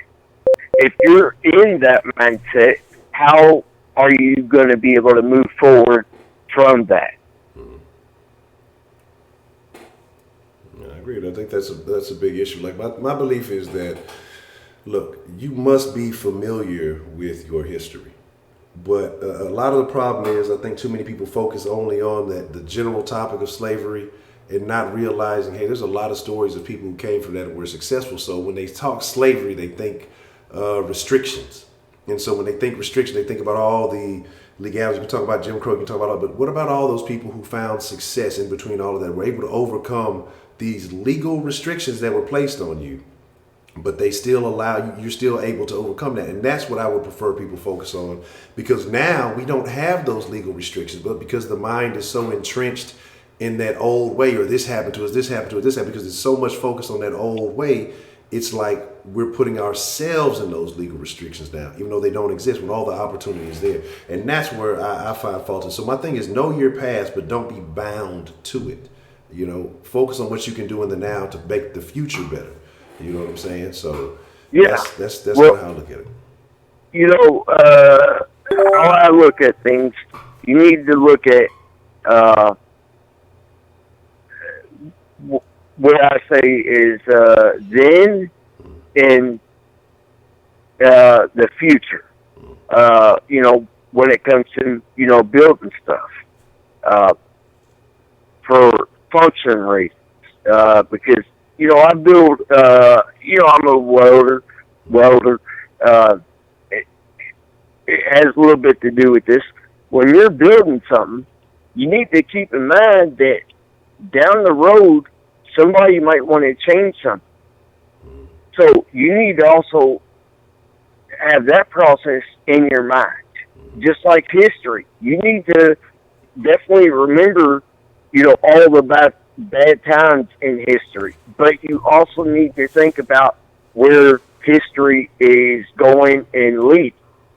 And a lot of these people will only think about the bad part. They won't think about the good part. Just like the Underground Railroad. The main people behind that managed to make that happen, guess what? Were white people that did it. It wasn't all kinds of, you know, black people and throughout the U.S. that had all these homes and everything else. Might have been, you know, some black people that helped organize it and figure things out, but it's a lot of white people that did not believe in slavery, that wanted to free these people and get them out of the situation they were in.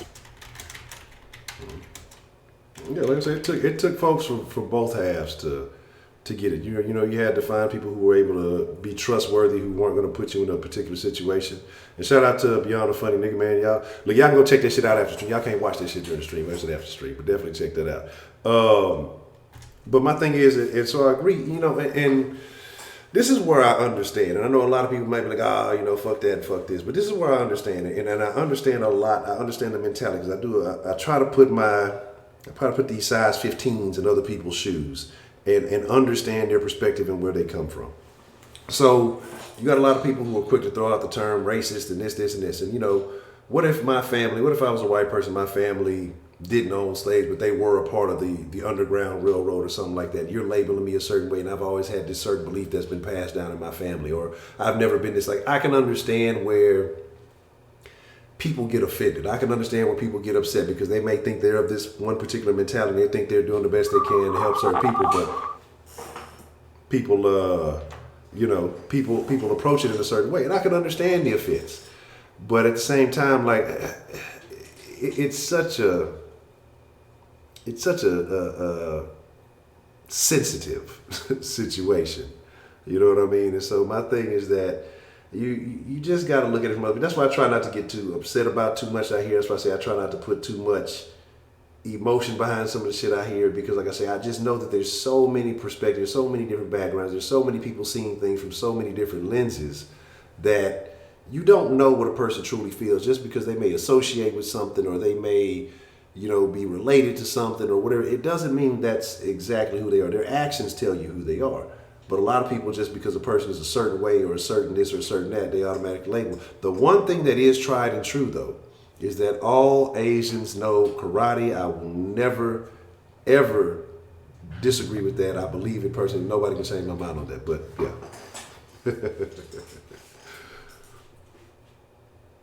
You see that? Now, Okay. let me ask you this.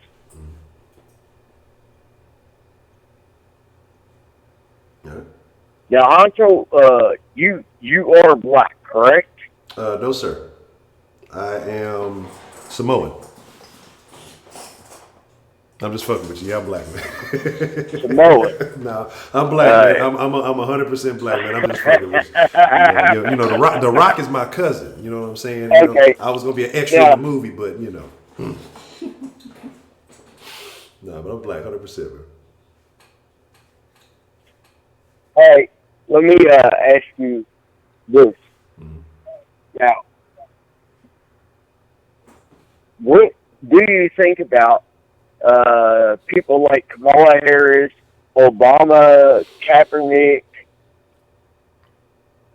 and some of these others that have a small percentage of black DNA in them, and yet they claim they are black until they feel it benefits them to claim white? Why does my question is, why does the black community accept that they're black 1 minute, and then when something goes haywire, all of a sudden they allow the person to basically switch race and say, well, yeah, they're mixed?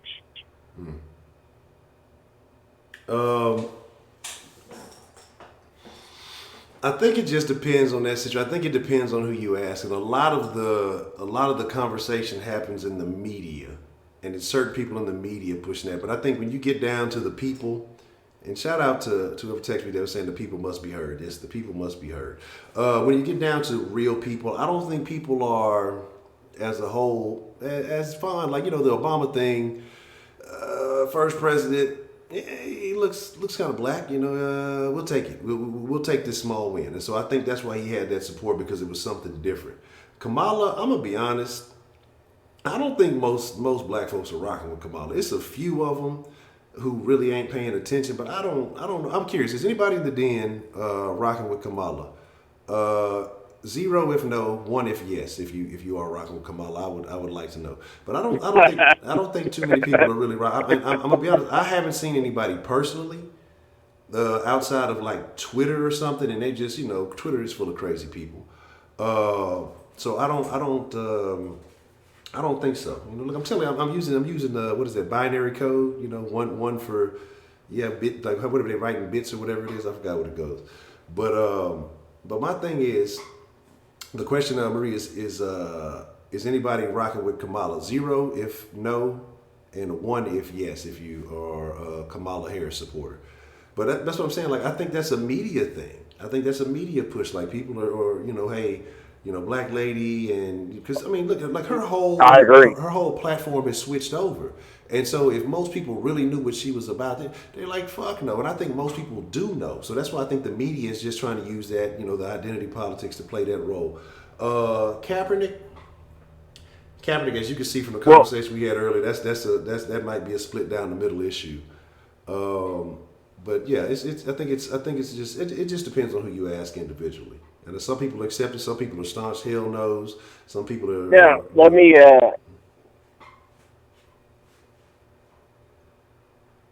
Two-part question. Answer them whichever.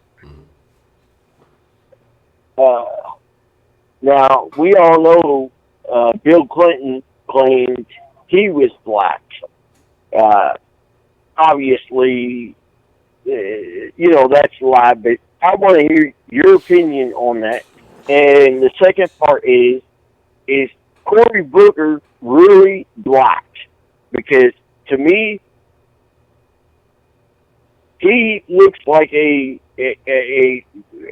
mixed guy, or mulatto is the correct term. He does not look black to me. I mean, All right, Professor True. What's your take on what's your opinion? You can answer whichever one first. It was Cory Booker and I forgot what was the other. They slipped my mind that quick. Cory Booker and then what was the first one you asked?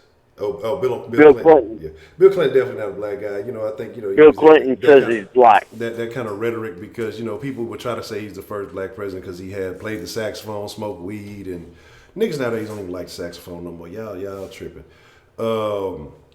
Cory Booker, let me tell y'all something. Pride Month is over. I'm finna start going in now. Look, I gave him a month. I was nice for a month. It's time to start going. It's July now. June is over with. Cory Booker is a gay man. Okay, now, and the reason that I'm saying there's nothing wrong with that. If that's what you're into, that's fine. But when you talk about these identity politics, people put their sexual orientation ahead of everything else. And Cory Booker is attempting to pass himself off as something that he is not, and it's very questionable. Look, I don't want motherfuckers to vote for Cory Booker and then he just feel like he gonna get in the office and some people say paint the White House black. He gonna paint the White House brown. Hold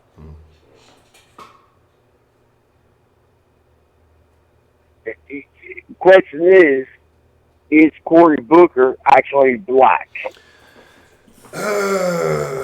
Or is he mixed? I don't know the full detail, but he looks like he does not look like your average black guy. I hate to put a stereotype. I got a question. Whatever you want to call it, but he does not look black.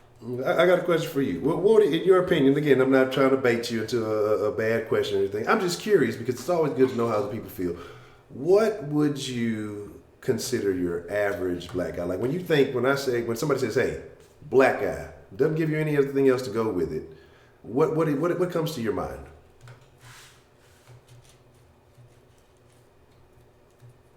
Well, first of all, with history, the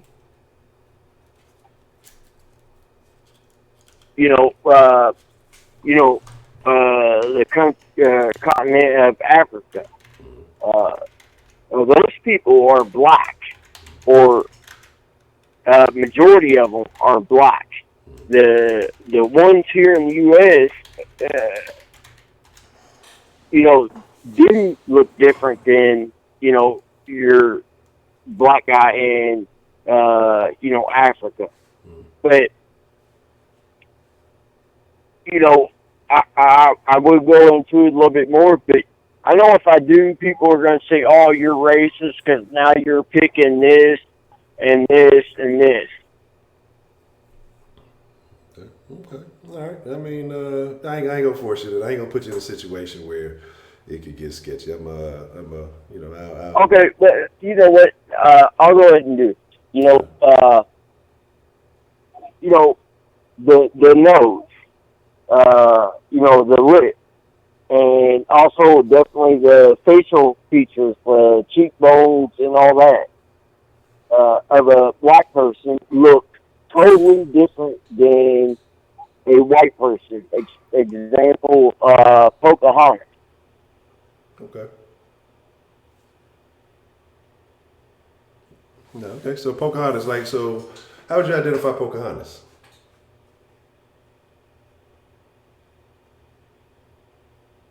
She's a European.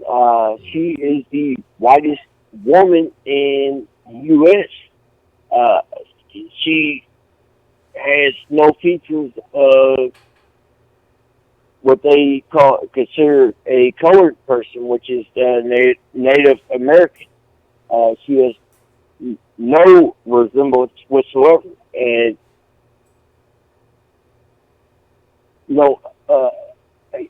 there, as far as we know from research I've done, there isn't any white-skinned black people in Africa, other than possibly albino black people. I'm a correct you on that one, man. There are several different shades of black folks. There, trust me, there are a variety of from the purplest of the black to, like you said, the albino. So it does definitely cover a wide spectrum. So I think, but I don't think certain colors or certain groups get promoted as much, via the media. I think the media, and that's why I blame the media for a lot of stuff, a lot of unawareness from certain people, because they're going to show what the message that they want to put out there, and that's generally the huts with the lions and the swollen bellies and the flies and empty bowls and shit like that. But I think that there's a much more of a variety than most people get to see.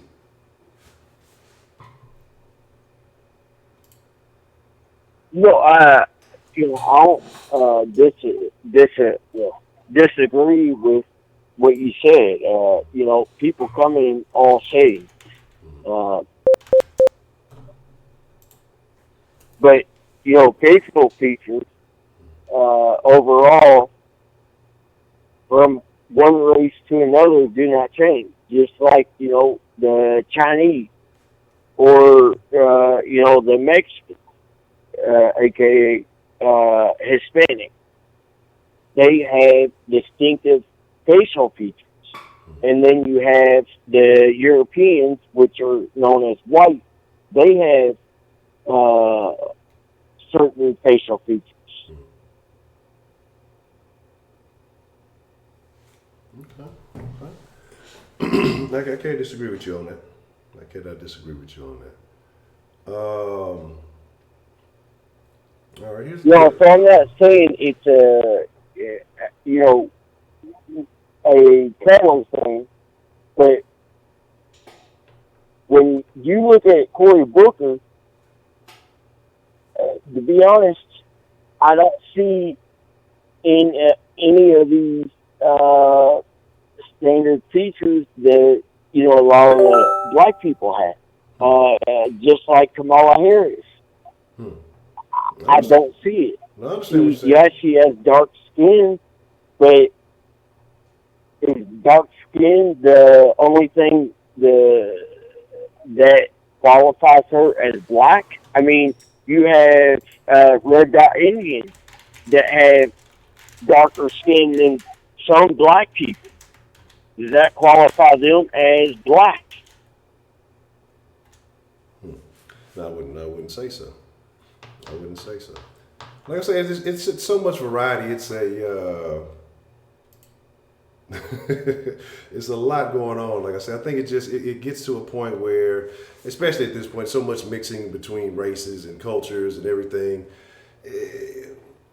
It's like, who really knows? Maybe we have to get them to do one of them ancestry tests, because I do believe that Kamala definitely has a little bit of DNA in her, but I think that she primarily has some other cultures mixed in. I think there was a video about that. I think somebody mentioned it earlier in the chat that they were saying. Well, have you seen what her father looks like? He looks like a white man. And I hadn't seen him. I've heard about some of the things he said, but I haven't seen him actually.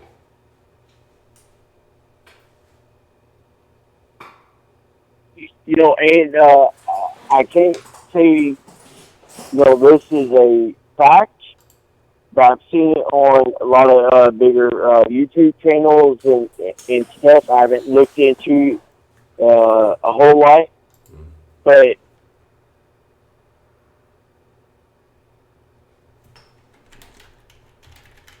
they said that her own father come out and said Kamala and her sister are not black.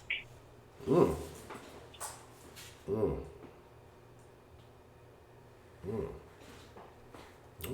I'm gonna have to look that up. But like I said, because I've heard a few things about it. I know he came out, he condemned about all that stuff. Or their mom, which is Red Dot Indian, she raised her daughters as black because of the benefits of check marking the black box.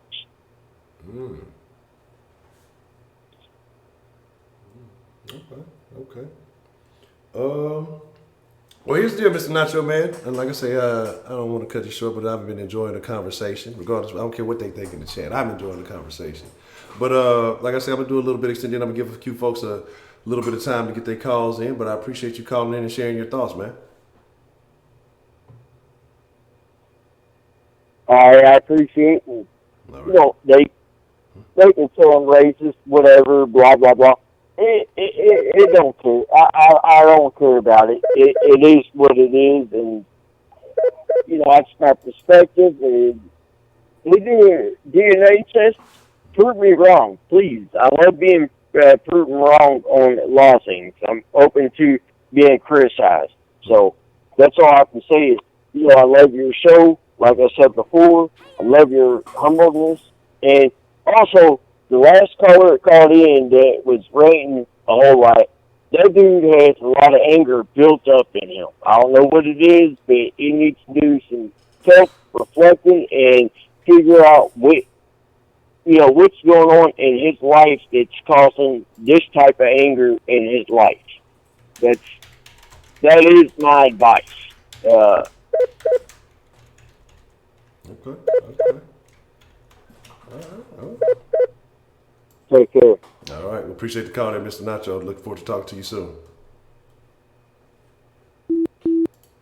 Shout out to Mr. Nacho. I don't believe Mr. Nacho is a racist. I think y'all are the racists. Nah, man. I think that, like I said, I think that we throw stuff around so loosely. I think sometimes people need to inquire. They need to have understanding. I mean, they have their own ways of asking certain questions, right? What's the motherfucking deal? Who do we have calling into the den this evening? Hello? Yes. Who do we have calling into the den this evening? This is Rashida. How you doing? Hello, Miss Rashida. How are you? I'm okay, but see, what we not finna do in the den is go around saying that white people built the motherfucking Underground Railroad. See, that's what we not finna do. No, sir. So they didn't assist on the Underground Railroad? They assisted. He said they built it. It's a big difference between assist and build. Okay. Where is the Underground Railroad? Underground. Can you still get a ticket? I guess. But anyway. But how are you feeling this evening, Miss Hey, Rashida? Sweetberry, how you doing? I'm in the house. Nah, Sweetberry grounded. Ain't nobody allowed. Y'all can't shout out to Sweetberry. Can't call her. Can't text her. Can't do no bot games with her. She grounded. Sweetberry on probation. Leave my girl alone. She cool. Nah, she plotting. I gotta watch it with her. Hey, Only, how you doing? And napping Nicole in the house. Hey, Lady, listen. Hey, Miss Lee. Lady, listen on WPT. How you getting in here late? Lady, listen. You always late. Why you always late? You're the only white person I know on colored people time. Girl, you better be glad you missed all that extra bullshit, because I don't know what dude was smoking before I called. I did not know he was smoking. He was drunk. He was something. What? I will not take this slander.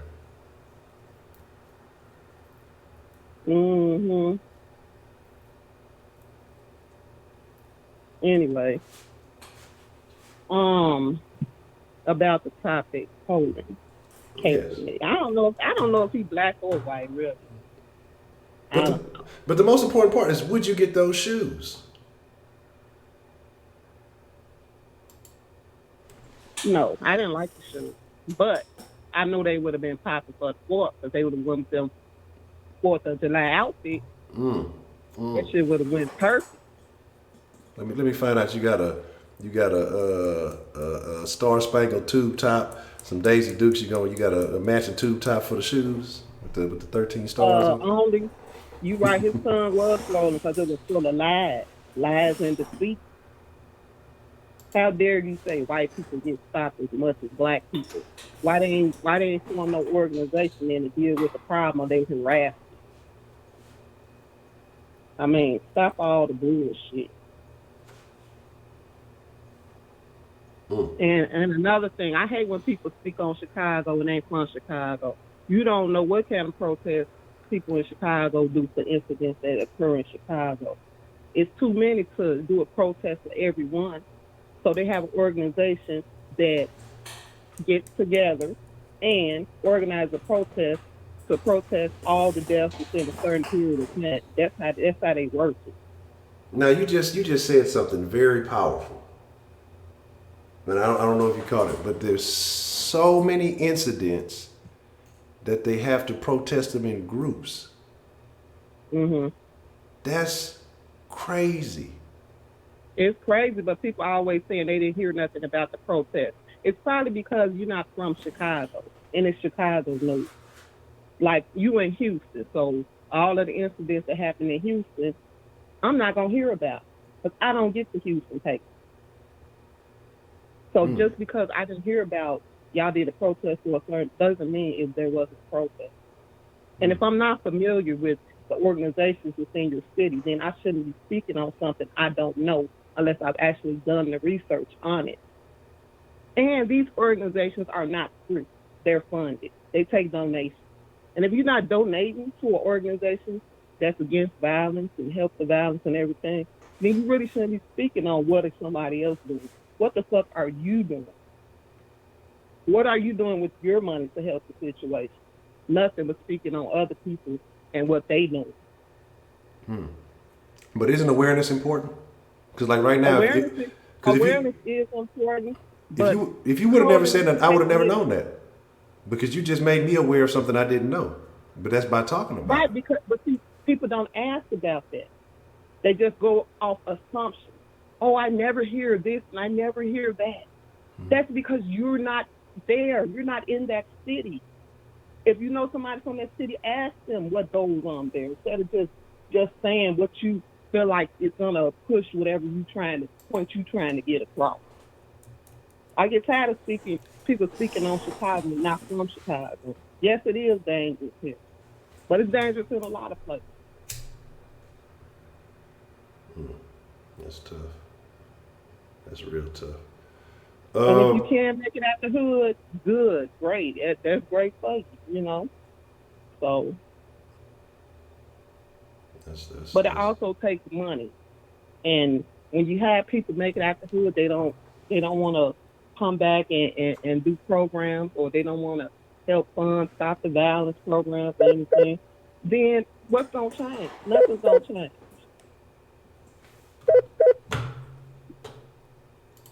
Everybody want to talk about Colin Kaepernick phony and this and that. What person gonna donate $1 million to a cause just to be phony? What sense does that make? He could have kept his $1 million and been phony. If you're not donating nothing to help the black cause or nothing, then you should speak on it or speak on people that are trying to help the cause, no matter what his real agenda is.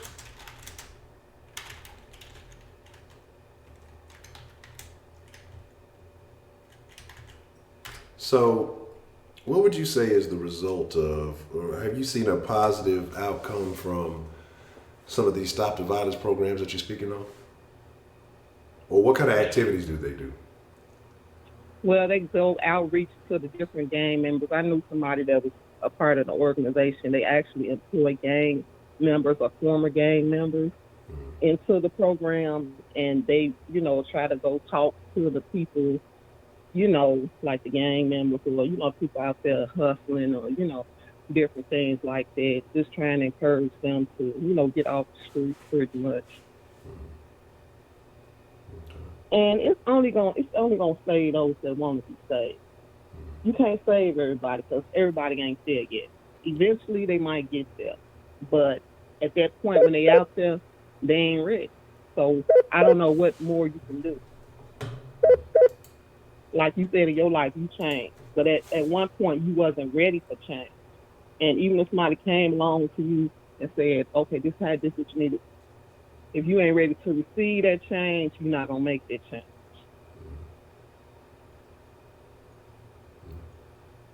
That's true. And then another thing, it's hard when it's so easy to make money selling drugs, that easy money, compared to having to work a 9 to 5. I agree. Like they'll be thinking, okay, if I go to work making, let's say, $10 an hour, and I go to work 8 hours, okay, that's $80. I can make that standing outside on the corner for in an hour. Mm-hmm. So I mean, it's kind of hard to compete with that, but at the end of the day, they'll eventually realize that making that money the legal way is way better than having to look over your shoulder all the time. Yeah, because you got to look over both shoulders. One shoulder is the law, the other shoulder is the jack boys, and so.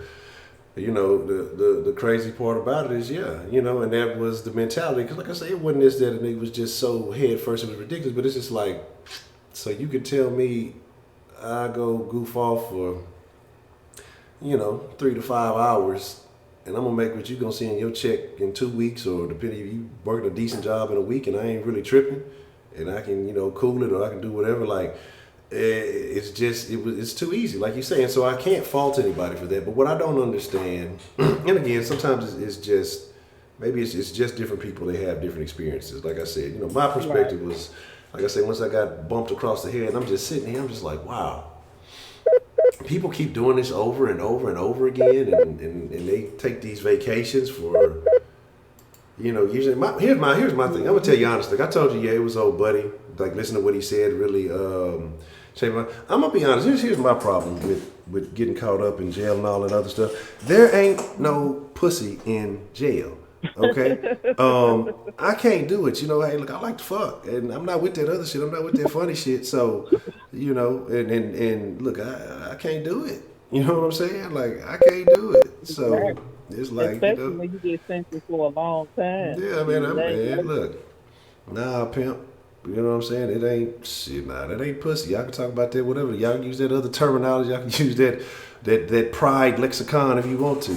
That ain't in my vernacular like that. So what I'm gonna do? Man, look, I'm finna catch another case. I'm finna off this motherfucker. Another thing we need more problem solvers instead of problem experts. Because too many experts out here that's experts on all the problems in the black community. We already identified them. We need to identify some solutions. Mm-hmm. And when you're out there just popping, just saying, oh, this is wrong in the black community, what are you doing? You ain't doing nothing to help. Are you trying to mentor any of those people? Are you trying to donate money to causes to help the black community? But here's the thing, though, because even if you do go out, you do have to go out there and mentor, and you can try, and trust me, there's certain things that happen and certain things that don't. There's some of them little niggas, they might listen for a little bit, but as soon as you, just like you said, hey, yeah, this nigga making sense, but shit, the new J's about to come out, I'm finna hit the block, fuck all that other shit, and then what happens is some of these little niggas will try to listen for a little bit, and it may be in their heart, but they stuck in their own ways, and then once they go back to their old ways, it's a sense of pride or embarrassment, or however you want to call it. They don't want to go back to a program, and they don't want to go back to something knowing that, they went and made a mistake. It's hard to swallow that pride and say, oh shit, I said, fuck, I forgot to do that. I'm thinking about something completely different. But and so, like I say, it's a lot easier said than done. Like you said, yeah, it's easy to talk about, but at the same time, it's not easy to execute. Because even so, these little niggas, hey, I got my own apartment, I got my own car, I got this, I got that, I got everything going, I got these chains, I got these hoes fucking with me.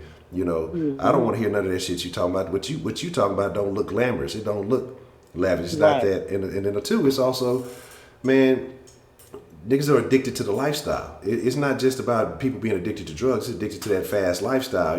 It's always something happening. So. Exactly. That's why it's hard for them to lead the street life. Yeah. They get addicted to that fast money. Yeah, you tell a motherfucker to square up. They ain't trying to hear that shit. That shit does not sound entertaining. That shit doesn't sound like fun. You know what I'm saying? It's just like, damn that. So again, you got what you got there, Brock? You say you got a serious question for Miss Rashida. What you got there, man? Who said that? Brock said he got a serious question for you. What is it? Let me see what he got. I can't see the chat, so you're gonna have to tell me what the question is. Cause I'm about ready to get off the phone anyway, so I hope you hurry up. You heard it, bro. Look, don't make her have to come over there and use your phone. Let me see. I'll try to pull them shoes up for you, Rick. I see somebody ask what the shoes look like. I got the angle from the back. Like I say, I'm not a fan of, but I ain't hating on them so much that don't put them out. But this also, I got the part of what he was mad about right here. This is what he was angry about. These little this on the back. This is oppression. This is oppression in 2019. So this right here is You know what I didn't understand? I didn't understand why Nike threw Colin under the bus like that. If he didn't like the shoe, he didn't like the shoe. Why even go put that out there that this is why we pulled the shoe? What kind of bullshit is that? But my thing is, if he put it out there and then, him being a brand ambassador and everything else to go with it, them saying that, in my opinion, is just them saying, okay, well, we recognize his, his feelings, or maybe, they feel like he's speaking for a segment of the community. So they're putting it out there like, oh, well, he enlightened us that what we did was oppressive. I don't even know if they said his name. They just said, we kind of recognize that some people see it as a symbol of oppression and all that other stuff. You know what I'm saying? So I don't know if they necessarily. It's not even the flag that we use now. Wasn't it a historical flag? Well, the original flag, the 13 colonies flag, the little circle and shit. Yeah.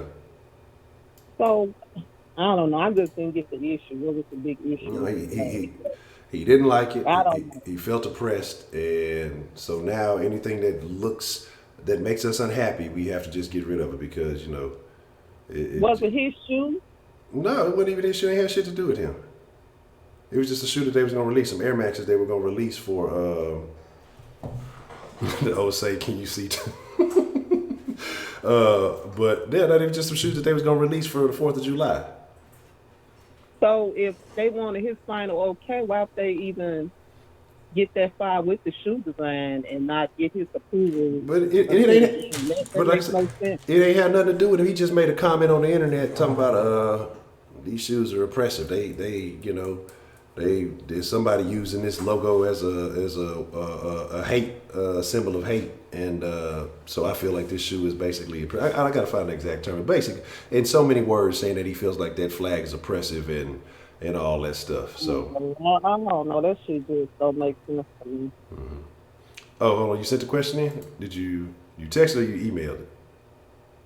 Let me see. Cause I missed your question. Is it in the chat? Let me see. Hold on. Let me see. Okay, hold on. Where you at? Oh, okay. Broderick says, do you really believe the Underground Railroad was a physical railroad? I didn't say that. What the fuck wrong with him? I didn't say that. Well, Broderick a bully. He be trying to pick on you. He been threatening to hang up your phone for a long time. Man, that's the dumb shit you want to ask me, and you had me stay on the phone extra time for that. Don't whoop him. Let him make it.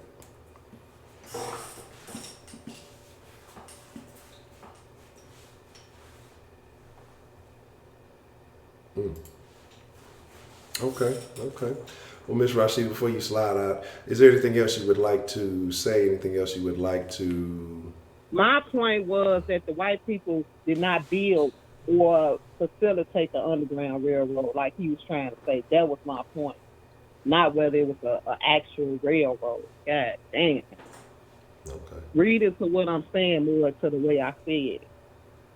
That's all. That's all I got. She ain't gonna say it no more. All right. All right, Miss Rashida. I appreciate you calling in. Okay, bye-bye. Good. Hey, y'all better put some respect on Rashida's name. Because y'all know she ain't gonna play them games with y'all. And you public enemy number one, Broderick, you've been giving Rashida a hard time. Hello? Hello. Who do we have calling into the game? Hey, welcome. Well, what the motherfucking deal? Studio City, baby. How are you doing? Studio City, what's happening? I ain't heard from you in a minute. How you doing, Miss Studio City? Well, no, I was listening earlier and they were talking about Kamala Harris. And can I tell you all people something? Yes. Everybody listen out there. I live in California, Los Angeles. Let me tell you something. If they can't run their fucking state, how are they supposed to run the country? Please. And not only that, this woman panders to every angle of every angle of every angle. She smoked weed with Tupac before he was ever even around. You're like, you got to open your eyes. You got to listen. Wake the fuck up. Like, look at California. Look at us. Look at Los Angeles.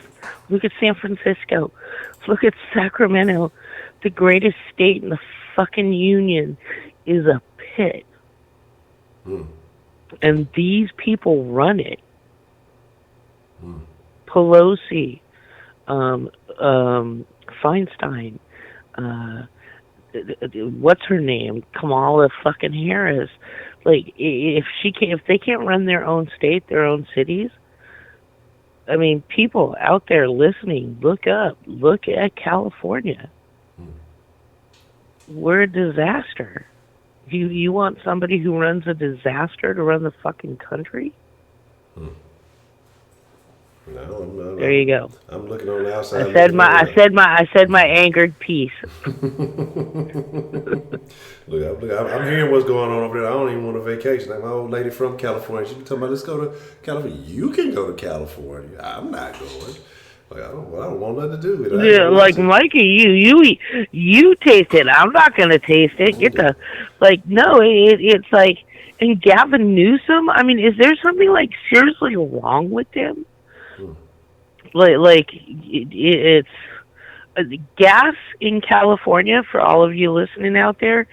It's like $4.16 to $4.89. It's and if people try to tell you it's not, that's a lie. If you're lucky and you have a Costco membership, you might be able to get it for like $3.89, $3.99. But that was until the latest gas tax on Monday, and maybe not. It's so if you ask yourself about her, really all you got to ask yourself is, how is her state?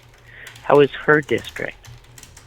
If somebody's running a district that is thriving and doing well and all of that, yeah, that's a person you want to support. That's really all. I don't care whether you're a Democrat. I don't care whether you're a Republican, an independent, a frickin' zebra. If somebody is doing well, that's the person you want to go with. All of these politicians right now, they're pushing the anger mantra. They're being angry about everything. Angry, angry, angry. Well, anger is not going to get you anywhere. But let's take a look at your district. Let's see what your district is doing. You're running for president. I mean, actually, there's a couple people who aren't in public, like the one lady, Oprah's spiritual guru who's running. She's not a politician of any kind, so you can't really look at her district. But look at what the people are doing for their own people. And anybody who wants to give illegal immigrants something that you don't get, you got to go ahead and ask yourself a question again, too. Because all freaking 20 candidates running for Democrat will give insurance to illegal immigrants. I'm sorry. The only one I think you said they wouldn't was if Tulsi. you watch that video, because like, okay, when Ocasio-Cortez and all those Congress people went into the facilities, the guy who's running for president, his brother is a congressman, and he snuck a camera in, which is illegal and you're not supposed to do it, but he did it anyway. And the video shows all the women sitting on the ground with their sleeping bags. And okay, well, that's not inhumane. That's really not what you can do. But if you listen to the conversations that are going on in the background of that video, pull it up, check it out, look at it. Like right now, even if you want to. But the conversations that are going on in the background are the representatives, whoever they are, speaking to these women. And one of the women, there's talk about her mammogram, her she had a bad breast read, and she needed a biopsy and all that. I'm sorry, they come across the border and they're being scanned for breast cancer, and you're paying to, and this one, like, do you know what video I'm talking about? No, I hadn't seen it. I've kind of heard about okay, it. Okay, Joaquin, what's the guy who's running for president? He's his twin brother is shit. I'm gonna pull it up. I'm gonna find it, and then I'm gonna call you back so you can pull it up and see what I'm talking about. But if you listen to the conversations that are going on in the background, and mind you, they have to be translated to the people who don't speak English. These women, and they're telling, and this one woman, she had a breast scan, and she wanted to know what was going to be happening, and they told her, well, when you get in, when everything, all of your records will go with you, and that, you mentioned that. But I was like, I'm sorry, are they talking about taking care of, they're scanning people for breast cancer as they're entering the country illegally and paying for that too? And mind you, yes, they all have sleeping bags. With the room it looks like they're in is pretty clean, but if the facilities are overflowed, where are the people supposed to go? I just don't understand. Because when it's something with AOC, she declined to vote for. She didn't go on the tour. She declined to go on the tour, but she did stop and talk to some women. And the guy, one of the when you go into those facilities, you have to turn in all of your devices. You're not allowed to go in there and film. But the guy who's running for president, I can't think of his name, but one of the guys who's running for president, his brother is a congressman. Joaquin is his first name. Can't think of the last name. He snuck his device in and videotaped. And what he videotaped wasn't horrible. It's bad just because of the fact that it's overcrowded, but it wasn't inhumane. I don't understand where all these people are supposed to go. Do you know what I mean? Yeah.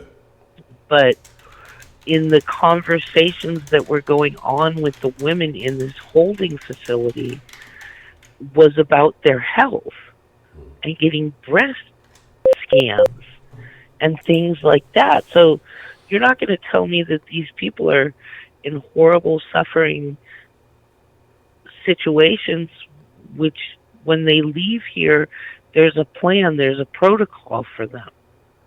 You're going to leave here, and then you're going to go get good medical care, and you're going to get your breast cancer taken care of. What about the fucking people here? But I'll hang up and I'll go see if I can find that video, and then call you back so you can pull it up so you know exactly what I'm talking about. Okay. Definitely not. I'll look for it myself either way. So yeah, if you find it, just let me know. It's all you got to do is here. Look, go to Google right now. Pull it up on the screen and go to Congress visiting. What are they called? The detention center. Yeah, okay. Congress people. Yeah, Joaquin. Put in Joaquin. Okay. Visiting detention center. Okay. Yeah, I'll check it out. I'm gonna check it. I'll check it out after the stream. I'll definitely take a look at it while I have some time to. Yeah, really but listen. Like, a lot of people will see the stream, find it disturbing, but listen to the conversations that are going on in the stream.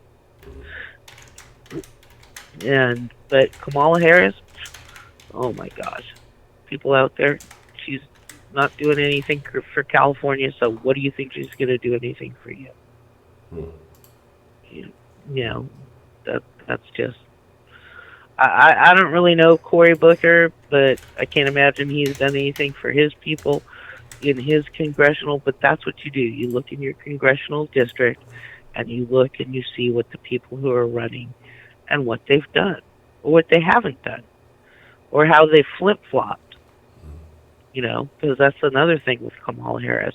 You know how many people she put in jail for having weed, and she had smoked weed, but Yeah. jailed all those people? Yeah. You know, look where the flip flop is. Look where you know, most of these politicians are out for one thing, and that's themselves. And when you find a politician who is not for themselves, that's who you go for. You know, and hey, happy Independence Day. Everybody have a wonderful time tomorrow. And and you know, I look, you know, the whole thing with the, you know, the tanks and all of that, people getting upset. If I was a little kid, and like, you know, 10, even to 14 years old, if I was at a 4th of July celebration and I saw that stuff, I'd be so enamored. It would be awesome. Little kids love to see that stuff. And why shouldn't we have that kind of celebration? You know, let's go back to 1776 when we won, you know, our freedom. I bet all that shit was out there to celebrate then.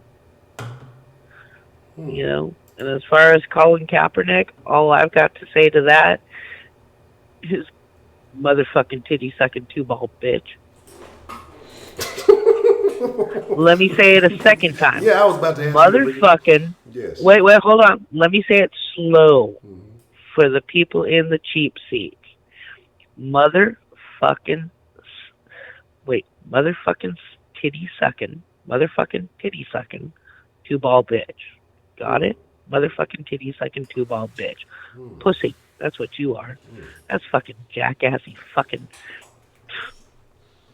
Anybody who wants to denounce our flag, whether it's the original flag that had 13 continents because that's what we started with, or our flag today, who wants to disrespect it and thinks of it is freaking racist, fuck you.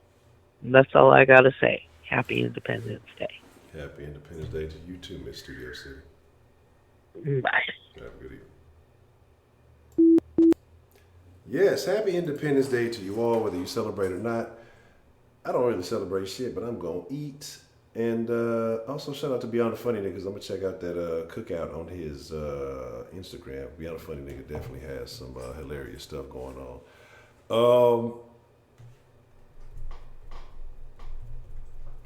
We'll take one more call before we wrap it up. So whoever wants to be the lucky last call, we'll take one more call before we wrap it up. I got a few things I want to handle before it's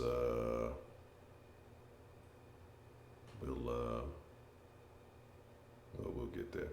Oh, Miss, no, you know what? I'm gonna specifically designate the last call for one person. Miss Lady Licious, where your ass at? I saw you trying to call in. So I want to hear from Miss Lady.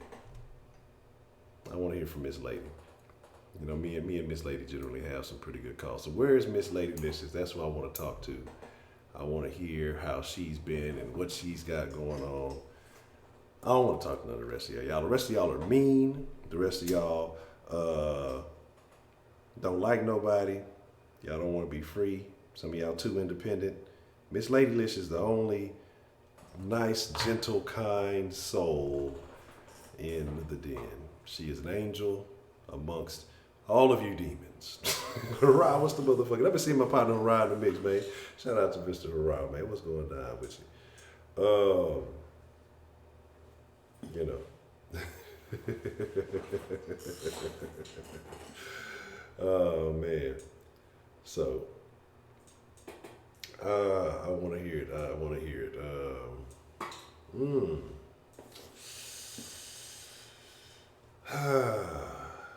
Yeah. That would be in my life. That's about how many tortilla chips you eat in an hour, female pit. Don't think it's that close. I don't know. Or,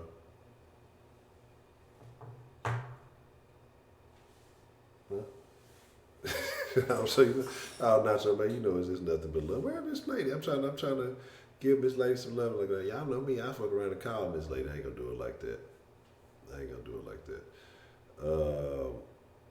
So, man, I'm telling y'all, You know, the little one just ain't finna get. She ain't finna get no action. This whole Christmas thing. We getting that. That's questionable. That's because that's before I was in the picture. You know what I mean? Like, it's just certain stuff that, because like I said, I've always been raised that way. So I'm just like, I ain't knocking it. If you do it, do it. I'm just not implementing some stuff.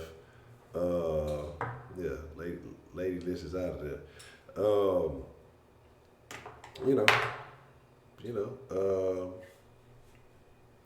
It's just something I've never subscribed to. So I mean, like at this point, like I say, when you didn't, the majority of your life ain't never done no shit like that. You know, why would you add that in? But I'm probably gonna end up going and let me see. Oh, okay, there she go. Okay, I thought she was out of there, so look, I was gonna call you. What's the motherfucking deal? Who do we have calling in to the den this evening? You already know who it is, though. I don't know who this is. No, I don't ever know who this is. Don't tell him these days. I don't remember this number. It looks vague. I can't tell. You calling me out and shit. What you talking about? You talking about me, Honcho? Yes, I'm talking about you and how you oppressed Colin Kaepernick and how you're kind of racist, but we still like you. Oh, okay. I guess, I've been called a Nazi and shit like that all my life just because I'm German. So, I don't know. Ain't no fucking different. But, I will say this, though. I don't know nothing about them shoes. I mean, that shit, they just, I don't know. They just always doing something, it seems like. But what I do want to talk about, though, is just the whole establishment with the illegals that's going on and how motherfuckers is just making it seem like we are doing such a bad job or like we are just so wrong in what we're doing. Like, did you see the post about how they're talking about, oh, it's so wrong that these places for the illegal immigrants, that they have, the motherfucking toilet with the motherfucking water, whatchamacallit on it. Man, look, again, you go spend a night in one of your local I was just facilities. about to say that, Honcho. Yeah. I'm talking about we been had those. Like, you go to any motherfucking jail or prison, that's what they got. Even juvenile detention centers have the same motherfucking shit, and they sit here and make it seem like we are so fucking wrong for doing this to them. And motherfucker, ain't nobody tell you to come over here illegally. There is a way to come over here legally. You know what I'm saying? I mean, I understand it takes a while. I personally do not know what the fuck is going on over there that's making these motherfuckers come over here. You know what I'm saying? Just like that oh my God, that shit hurt my fucking heart. 2-year-old fucking child and her dad drowning, trying to get the fuck over here, crossing the motherfucking river and shit. Like, what the fuck is going on over there that is goddamn bad that you put your fucking children in jeopardy like that? It can't be nothing nice happening if you're willing to do all that type of shit. If you're willing to risk your life, if you're willing to walk days through the desert with a jug of water and a plastic bag or whatever else it is, like, these people go through some shit to try to get over here. And my thing is, hey, I'm not mad at you for trying to live a better life, but guess what? If you get caught and these things happen, guess what? You have to deal with it. And I'm not, my thing is, it's unfortunate, but hey, well, let's say, hey, well, the rest of the world is not so great. Why don't we just let everybody in? Why are we going to live why would we let everybody in? So let's let everybody who's doing bad in Africa in. Let's let everybody who's doing bad in all of Central America in. Any poor Asian countries, y'all just come on in. We'll take a couple of Russians too, and everything. We'll let everybody come in who is doing bad. What do you think eventually is going to happen here? What do you think is going to happen to the resources here for the people who are already here? We already got enough problems as it is. I mean, what the fuck? I mean, I understand we supposed to be the greater country. You know what I'm saying? Fucking America makes everybody's dreams come true. But that is honestly really not the case anymore, and hasn't been since they motherfucking supposedly said it is. You know what I'm saying? I mean, You really don't. It says freedom of speech, but you really don't fucking have it, because everything that you do has a damn consequence to it. Whether, you know what I'm saying, I mean, if you're not abiding by the motherfucking rules, you got consequences. Point blank, period. For the motherfuckers that selling, I'm talking about, yeah, okay, like you mentioned that shit earlier. It's like, okay, but you still got consequences behind the shit. I mean, you sitting over here thinking you living fat, but at the same time, you still got to watch your back constantly. Either say it's going to get you or your motherfucking friend. Somebody gonna motherfucking snitch on you, and 10 out of motherfucking, you know what I'm saying, 10, it's your motherfucking friend. It's somebody that's motherfucking jealous of your ass. Yeah, man, I'm telling you, because it was a little story when I was cool, and I was up to just, you know, I was really trying to get legit at one point, and this is before I was, I ain't gonna say too much about it, but I had a neighbor, and we used to kick it. We'd be on the porch playing dominoes, doing a bunch of old nigga shit, you know, smoking a little weed, whatever. But then, as you know, I was like, man, this shit is nonsense. Like, it's time to get on, you know. And so I stopped kicking it with him. I started getting it in. And I would hear this little motherfucker just outside hating, and that nigga think he doing something now, you know, he this and this, you know, he don't hang out with a nigga no more, and you know, this, that, and the third. But then it's the same nigga want to come shop with a nigga, you hook a nigga up, and you know, this and this. But that's how motherfuckers do you, man. And that's why I say you can't really trust nobody unless, you know, we'll leave it at that. But that's how motherfuckers don't, you know. That's how motherfuckers do. Yeah, so like you said, y'all, people you be cool with 1 minute because you start coming up, you start doing what you got to do to because you ain't gonna sit there and settle for the nonsense. You know, they gonna start hating on you. They don't want to see you winning. Right, and that's what trips me out, because I'm like, dude, I can't even believe you even fucking surprised on who it could be, because most of the times when your ass get caught up, you know what I'm saying, they know more information than, you know what I'm saying, like, it shouldn't be that hard to figure out. Like, this is somebody that I was cool with that told on me, you know what I'm saying, because they have way too much information. I know you don't do everything in front of every damn body. Sometimes it's only a certain type, you know, people that know, you know, like, for instance, where your stash at, or little stupid shit like that, you know what I'm saying? But I'm talking about, yeah, like, I just don't get it. I don't get it. That shit, it might glorify for a moment because you out there hustling and stuff like that, and you really ain't motherfucking working, you know what I'm saying? But at the same time, you constantly watching your back. Like, I don't understand how that's a good thing, you know what I'm saying? You know I smoke. I tell everybody I motherfucking smoke. I smoke every fucking day, at least about 5 motherfucking blunts. So, I mean, it is what the fuck it is. But, I mean, I wish the shit would go ahead and become legal in North Carolina. I'm tired of waiting on that shit. I've been waiting. You hear me? I'm waiting for that shit.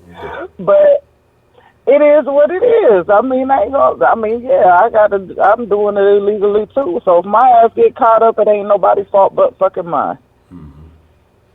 You know what I'm saying? Point blank, period. And I'm talking about, and that's just how I feel with the illegal immigrants. You know what I'm saying? The shit that they go through, I'm talking about, it's sad. I'm not saying, you know what I'm saying, I wish any bad on anybody. But at the same time, anything you fucking do, whether it's right or wrong, it's consequences behind it. It's some kind of form of consequence, whether it's good or bad. So my thing is too, you know, in a lot of these places, you know, they talk about the water out there and all of this. They look, that little toilet water might be better. The thing that kills me though is AOC came over here talking about, yeah, they're forcing them to drink out of toilets and do all this. The woman said she didn't know how to use the thing because she had never seen one, so she ended up drinking out of the toilet, not because she didn't know how to use the water fountain part. You know what I'm saying? No bullshit. Yeah. So that's what I'm saying. Like, it's crazy. Like, that's the crazy shit, man. I would have rather drink out of the top part than out the fucking toilet bowl. I mean, common sense is common sense. Yeah, I mean, look, I ain't gonna lie. First time I had to see one of them hoes, I was just like, God. True, because you be like, right, hell yeah. But at the same time, we been had that shit. Hell yeah, that shit make you feel some type of way, honestly, you know what I'm saying? But at the same time, like you said, that shit in most of the motherfucking prisons, most of the fucking jails, most of the motherfucking even juvenile detention centers. I was in that shit before. So, hell yeah, and that's exactly what the fuck we had. That shit. So what the fuck? Yeah, that shit tough.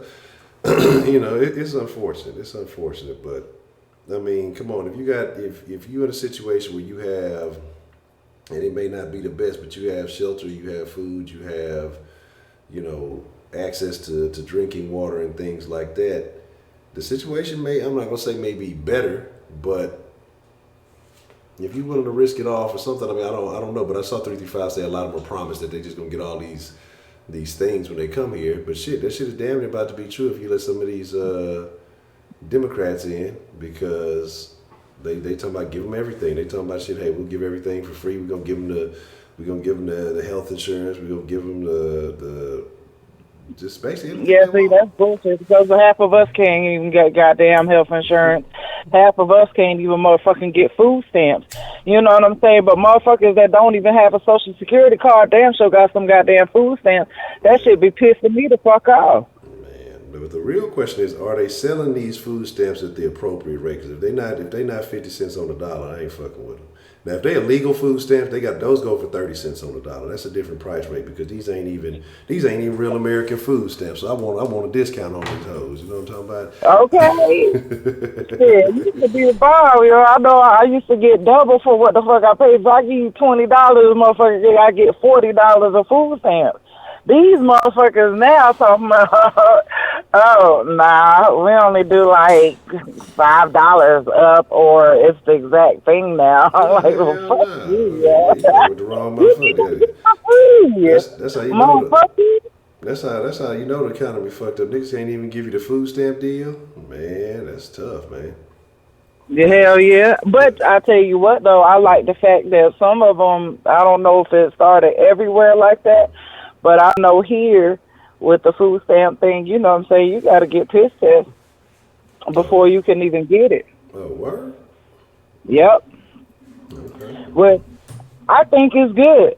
Mm-hmm. I personally think that's a good thing because, like I said, I mean, a lot of people, including me, once upon a time, you know what I'm saying, I sold my food there so I could go get some green or, you know what I'm saying, or pay a bill, you know what I'm saying, whatever. I mean, shit, I can twerk something with motherfucking food for $5, you know what I'm saying, but if my light bill need to be paid and I'm sure, hell yeah, I'm selling these motherfucking food stamps to pay that shit, but I do think it's a good idea because sometimes people do really take advantage of that shit.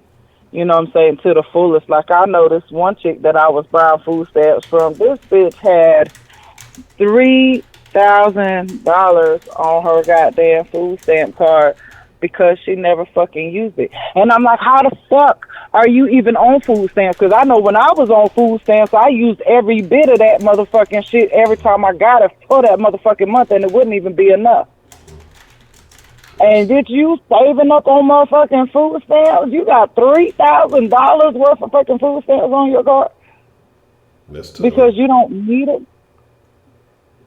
Yeah, that's tough. And I see somebody talking about, the vets, and I agree with that. The vets should have it regardless. Like, it shouldn't even be, that shouldn't even be an issue that they should have to worry about. I mean, food expenses and things like that's the least they can do. You see all these homeless vets and things like that, shit makes no sense. But I agree with that, like the drug testing situation. I am prepaid. I am. That's why I'm hiding, so can't nobody tell. But I'm lightening up. I'm definitely minimizing. I'm celebrating the holiday. But I'm gonna be done because they definitely fuck up the I'll be all this phlegm and shit when I be talking. But my thing is, I'm gonna be just as chunky for the summer, but anyway. Yeah, that's what I say. I can't engage in the green. Like I said, there's so many goals, and I ain't gonna lie. I've been debating if I'm ever gonna smoke again, honestly. Because I know. I heard you talking about it when you go to Vegas. Talking about I might. Mm-hmm. I don't know how to. I'll tell you what though. If you can leave it alone, I say leave it alone. It's just like motherfuckers, with cigarettes and vaping and stuff like that. I mean, honestly, if you don't smoke and you just start vaping, you fucking retarded. Mm-hmm. Like that ass.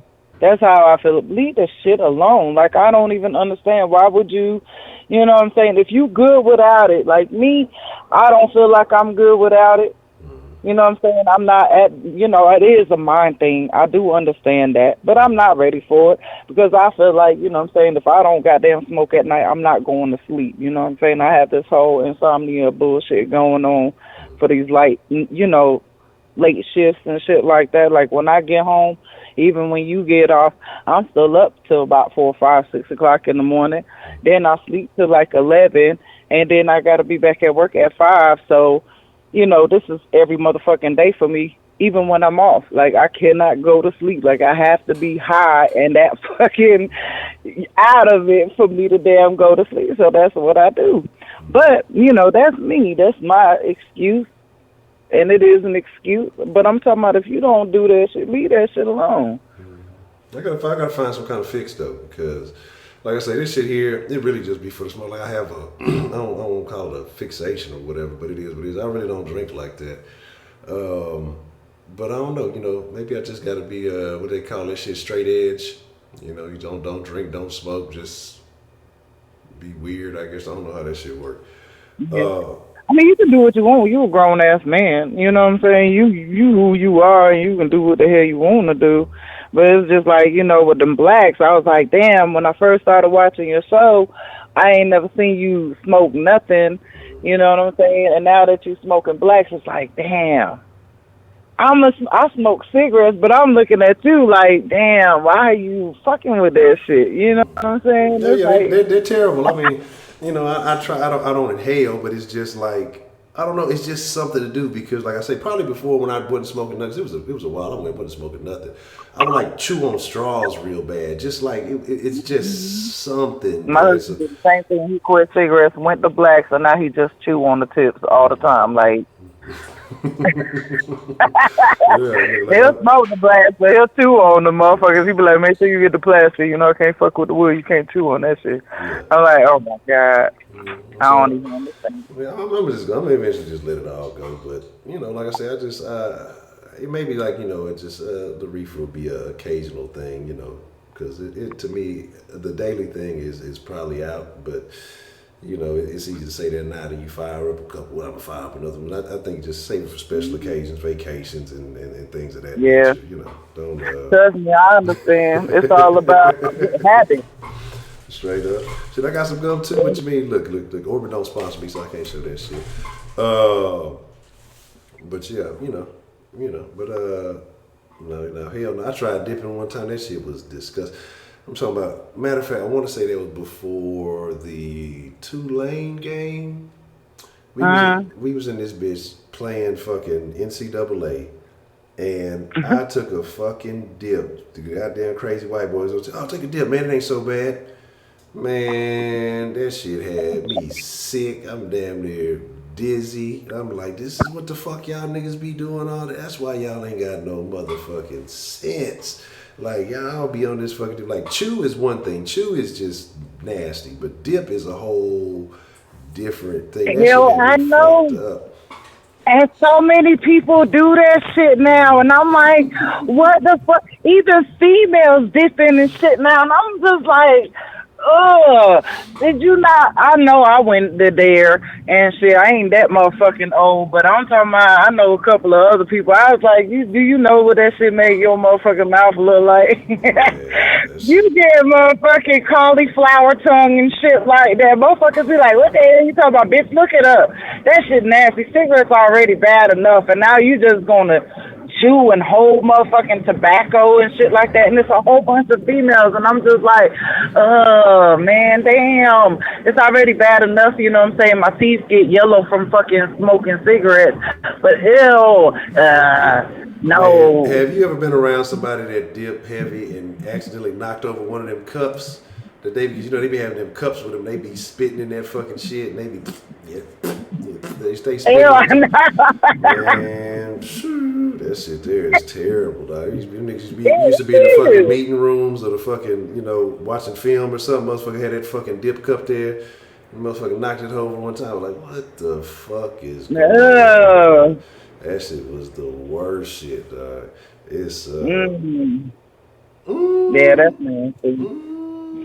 Drank some dip. Oh, that's terrible. That's terrible. Yeah. Oh man, if you drank some dipshit, there should be you should have no sexual I bet you limitations. You should quit. have no fear of bodily fluids. If you just drank some dip, you've done it all. Ain't no limit after that. There's no turning back. Okay. Oh, I know you quit after that. That would have made me quit for real, for real. Oh, That's rough. that's Man. gross. That's rough. Ew, you just hurt my stomach. Regardless, got the fine cigars. Yeah, that's what I say. I'm gonna have to upgrade my game. Like I say, once everything gets handled and say we get relocated and all this stuff. Like I say, we're gonna be sliding probably to the other side of town here real soon. So once everything gets situated, we're gonna have to link up, check out some of these. Check out one of that spots you was talking about. But yeah, man. One time, I think the worst I never had a situation. One time, my grandpa, this nigga ashed in my cup while I was drinking it. You know what I'm saying? And he's like, boy, a little bit of ash ain't hurt nobody. Boy, you ain't gonna die from that shit. Drink that shit. You can taste it though. Man, I was mad in the bitch, but I drank that shit. Okay, that little bit of ash and you taste it. That's why I feel so bad. Like if my husband really quit, huh? Yeah, no, I'm laughing at you. Oh, if my husband really quit smoking altogether, like I will feel so bad kissing on him and stuff. Like I know that shit is so nasty. Like right now, it's not so bad because me and him both smoke. We just cancel each other But out. for a non-smoker and a smoker, that shit is gross. I might quit one day. Man, look, man up. What's the motherfucking deal? Yeah, man. Look, yeah, man up in the mix. So what you got planned for the 4th there, Miss Lady Listen? Man, I got the motherfucking work. Oh, nah. Tell him I said you off. Nah, man. But I'm off for my birthday though. That's on Saturday, so I'm happy with that. Okay, we're gonna have a den party for Miss Lady Licious. Aw, yeah. We're gonna figure something out. I don't know how we're gonna make it shape, but we're gonna make something work. Everybody get your party emojis ready. We're gonna turn up in the den. You know what I'm saying? Yeah, straight up. Y'all silly. But anywho, I'm at home now, so y'all have a great night, and I'll check back in tomorrow. Already. Well, I appreciate it. Miss Lady Licious, good to hear from you. Have a good evening. You know it, and y'all have a happy 4th. Thank you. You too. Bye. Yeah, not Heidi's. You know, Heidi birthday every other day. Cortana.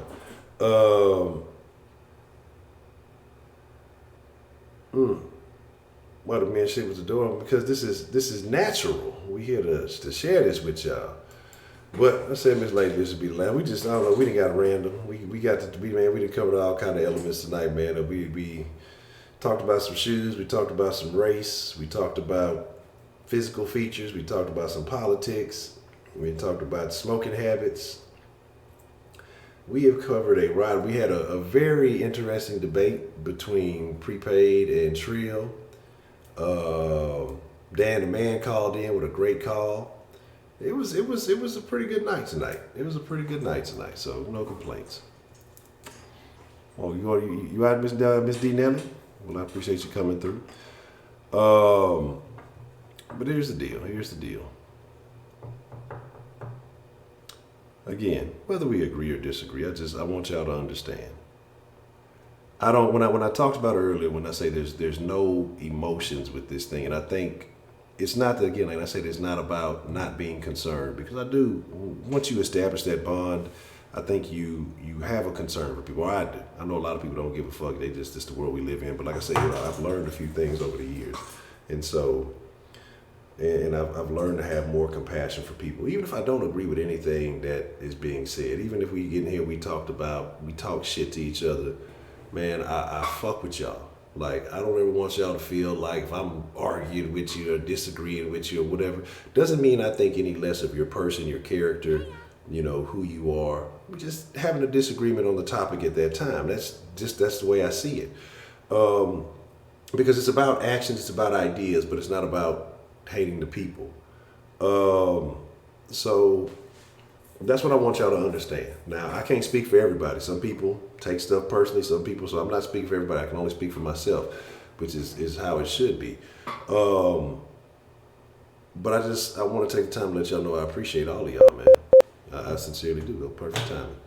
If you want to follow my personal social medias at Honcho HTX on Instagram and Twitter, if Instagram is back working. Man, make sure y'all like the video. If you're new to this, hit that subscribe button. Live every night, 10 p.m. Central, Monday through Friday at 1 p.m. I'm going to ask y'all something in a second though, before we wrap it up. Facebook, Instagram, Twitter, Den Show Live at Gmail if you want to send an email. Again, 1 p.m. Like I say, weekdays, 10 p.m., 7 days a week. Because we got to figure out what we're going to do tomorrow. It might be a different schedule since it's a holiday. Den Show podcast. I'm going to upload all the streams to the podcast. If you want to check those out, you just want to listen, you have that. Den Show Shop, if you want to get some merch. Yes, hit the notification bell. That's extremely important. 833-284. You can always text the Den. If you got a news story you want to send a screenshot of, if you have a funny meme or something you want to share, if you have just a text you want to send, topic idea, just something you want to say, call, whatever you can. I'll always try to chop it up with y'all, man, and I appreciate people reaching out throughout the day. And if you just got something on your mind, you got a question or something, I'll do my best to assist with anything I can, man. Streamlabs.com if you want to make a one-time donation to the channel. Man, shout out Marie, Lovely, Dan. I want to say somebody, I don't have the list fully. Hold on, let me see if I can pull it up over here. Where we at? Yes, Miss Nikki motherfucking Napping Nicole. You know, you be sleeping too much, but you still my partner. I appreciate all y'all for dropping some digimons in the Den this evening. And if you want to pledge to the long-term success of this channel, you can be like James. You can be like Miss Diana, Mr. Dan, not Miss Dan, Betty Spaghetti, Goya, Christina Starry-Eyed, Donald Trump, and I feel like I missed somebody. Hold on. And then Miss Grace, the newest Patreon supporter. Shout out to Miss Grace. You can go to patreon.com/sawsports. So I'm gonna take a couple of minutes before we wrap it up, but I want to know how y'all feel. What should we do? How should we handle this tomorrow? Should we stick to the regular schedule tomorrow? Or should we just say, fuck it, everybody gonna be busy, should we take the day off? Should I show the Mixer crew some early love? Should we do maybe a longer Den during the day maybe? How do y'all feel? How do y'all think we should, how should we handle this? You know?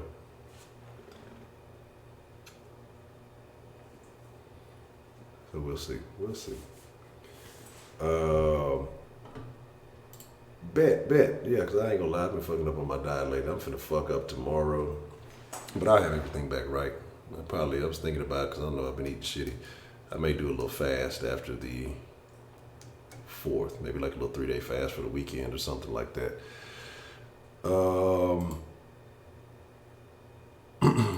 Long days on the weekends and holidays. Now maybe on the holidays, look, I don't know about y'all on the weekend. Look, I just thought of something too, so good news for me. Like I said, I don't know. I'm trying to think about the Mixer crew. I'm trying to throw y'all some love in there somewhere, you know, but I don't know. Say one show, something maybe earlier. Okay.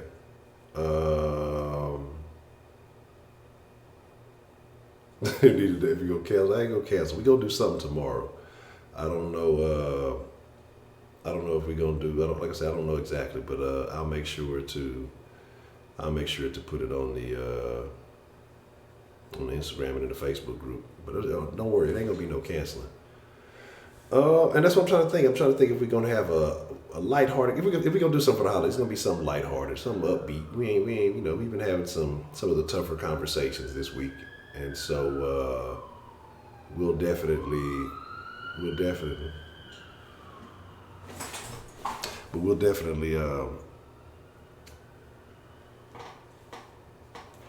have a good conversation. So I'm trying to decide on that.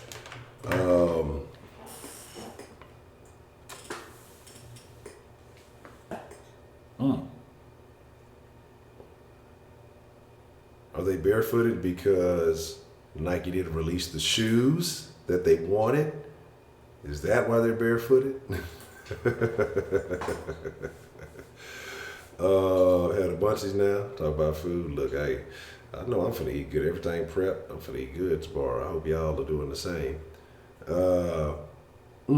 That's tough. Bring back the YouTube mixer stream travesty. Oh man. I don't know if I need to do that. What I probably do though is those were terrible times. I'm telling y'all, those were terrible, terrible times. I'm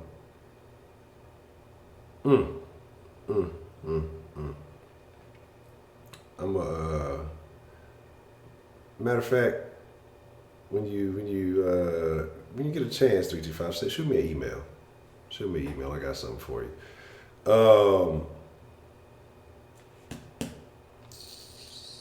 I might put an old mixer screen in the background one of these streams tomorrow. Something stupid. I wish I still had the human fall flat shit.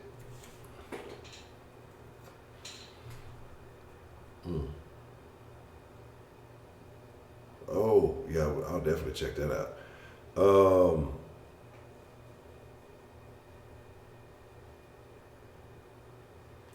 When are we gonna let y'all meet Mrs. Honcho? Never. No Mrs. Honcho, no little one. See, I understand how this internet thing works, right? And I do have goals and plans of growth and, making the Den a wonderful platform and this community growing into a beautiful thing. But what you don't have when you have certain conversations like the ones we have, you have haters. You have people who just don't like you just because you're not kissing their fucking ass. And I'm gonna be honest with you. I'm not gonna play them games. It's a lot of y'all are like, oh, so you're so nice, you so this, you so that. It's all cool because there's this virtual barrier, whatever you want to call it.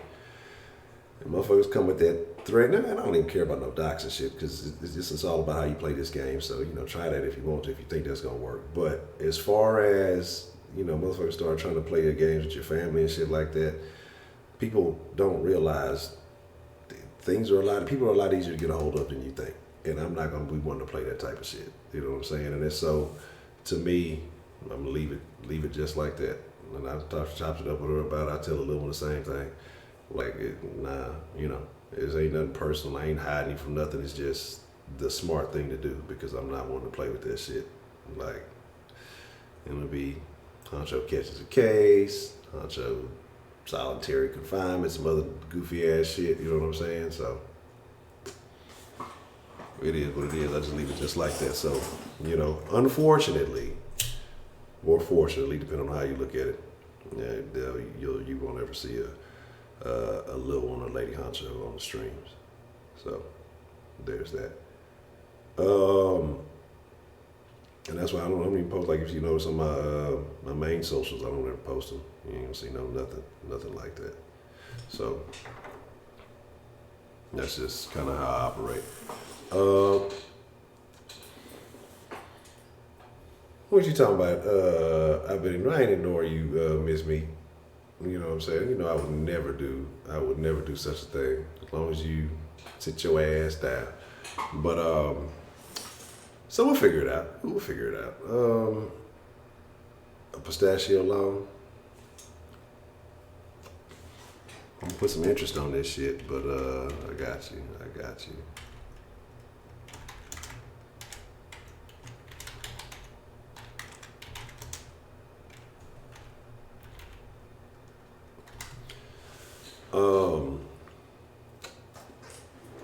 Well, like I said, I fuck with y'all. I appreciate y'all, man. I do thank y'all. And we'll figure out. As of right now, I guess expect the normal time tomorrow. And if anything changes, I'll post it on the community tab of the of this page. So that way, if anything is different, then y'all will know. I'll give y'all a heads up. Well, Sweetberry, I'll tell you. All right, I'll tell you why. Good night, Miss Napping Motherfucker. Look at you. Go and take another nap. Look at you. But thank you, Miss Nikki Motherfucker. Appreciate you coming through. And Sweetberry, the reason why is because she don't be trying to plot on me and spread false information about my history. And yes, she's a nice, lovely lady. Oh, it is going to be interesting. I think the later, the better. It's going to be some alcohol-infused calls. I don't know. I might do something for the mixer crew early, and then I don't know. I will definitely let y'all know before it's all said and done. I'll let y'all know before it's all said and done. So if any changes, if anything's happening, I'll be in touch with y'all. But until then, y'all enjoy your day. Y'all have a wonderful rest of the evening. I appreciate y'all. And send nudes. Thanks. But with that being said, I'm getting up out of here. I appreciate y'all, man. Y'all have a great evening.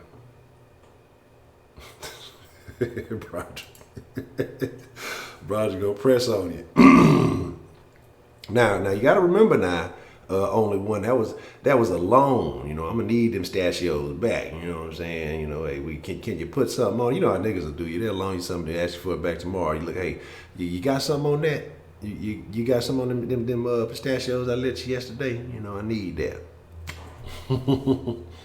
Thank you, Miss Holly. I'm glad you could join us this evening.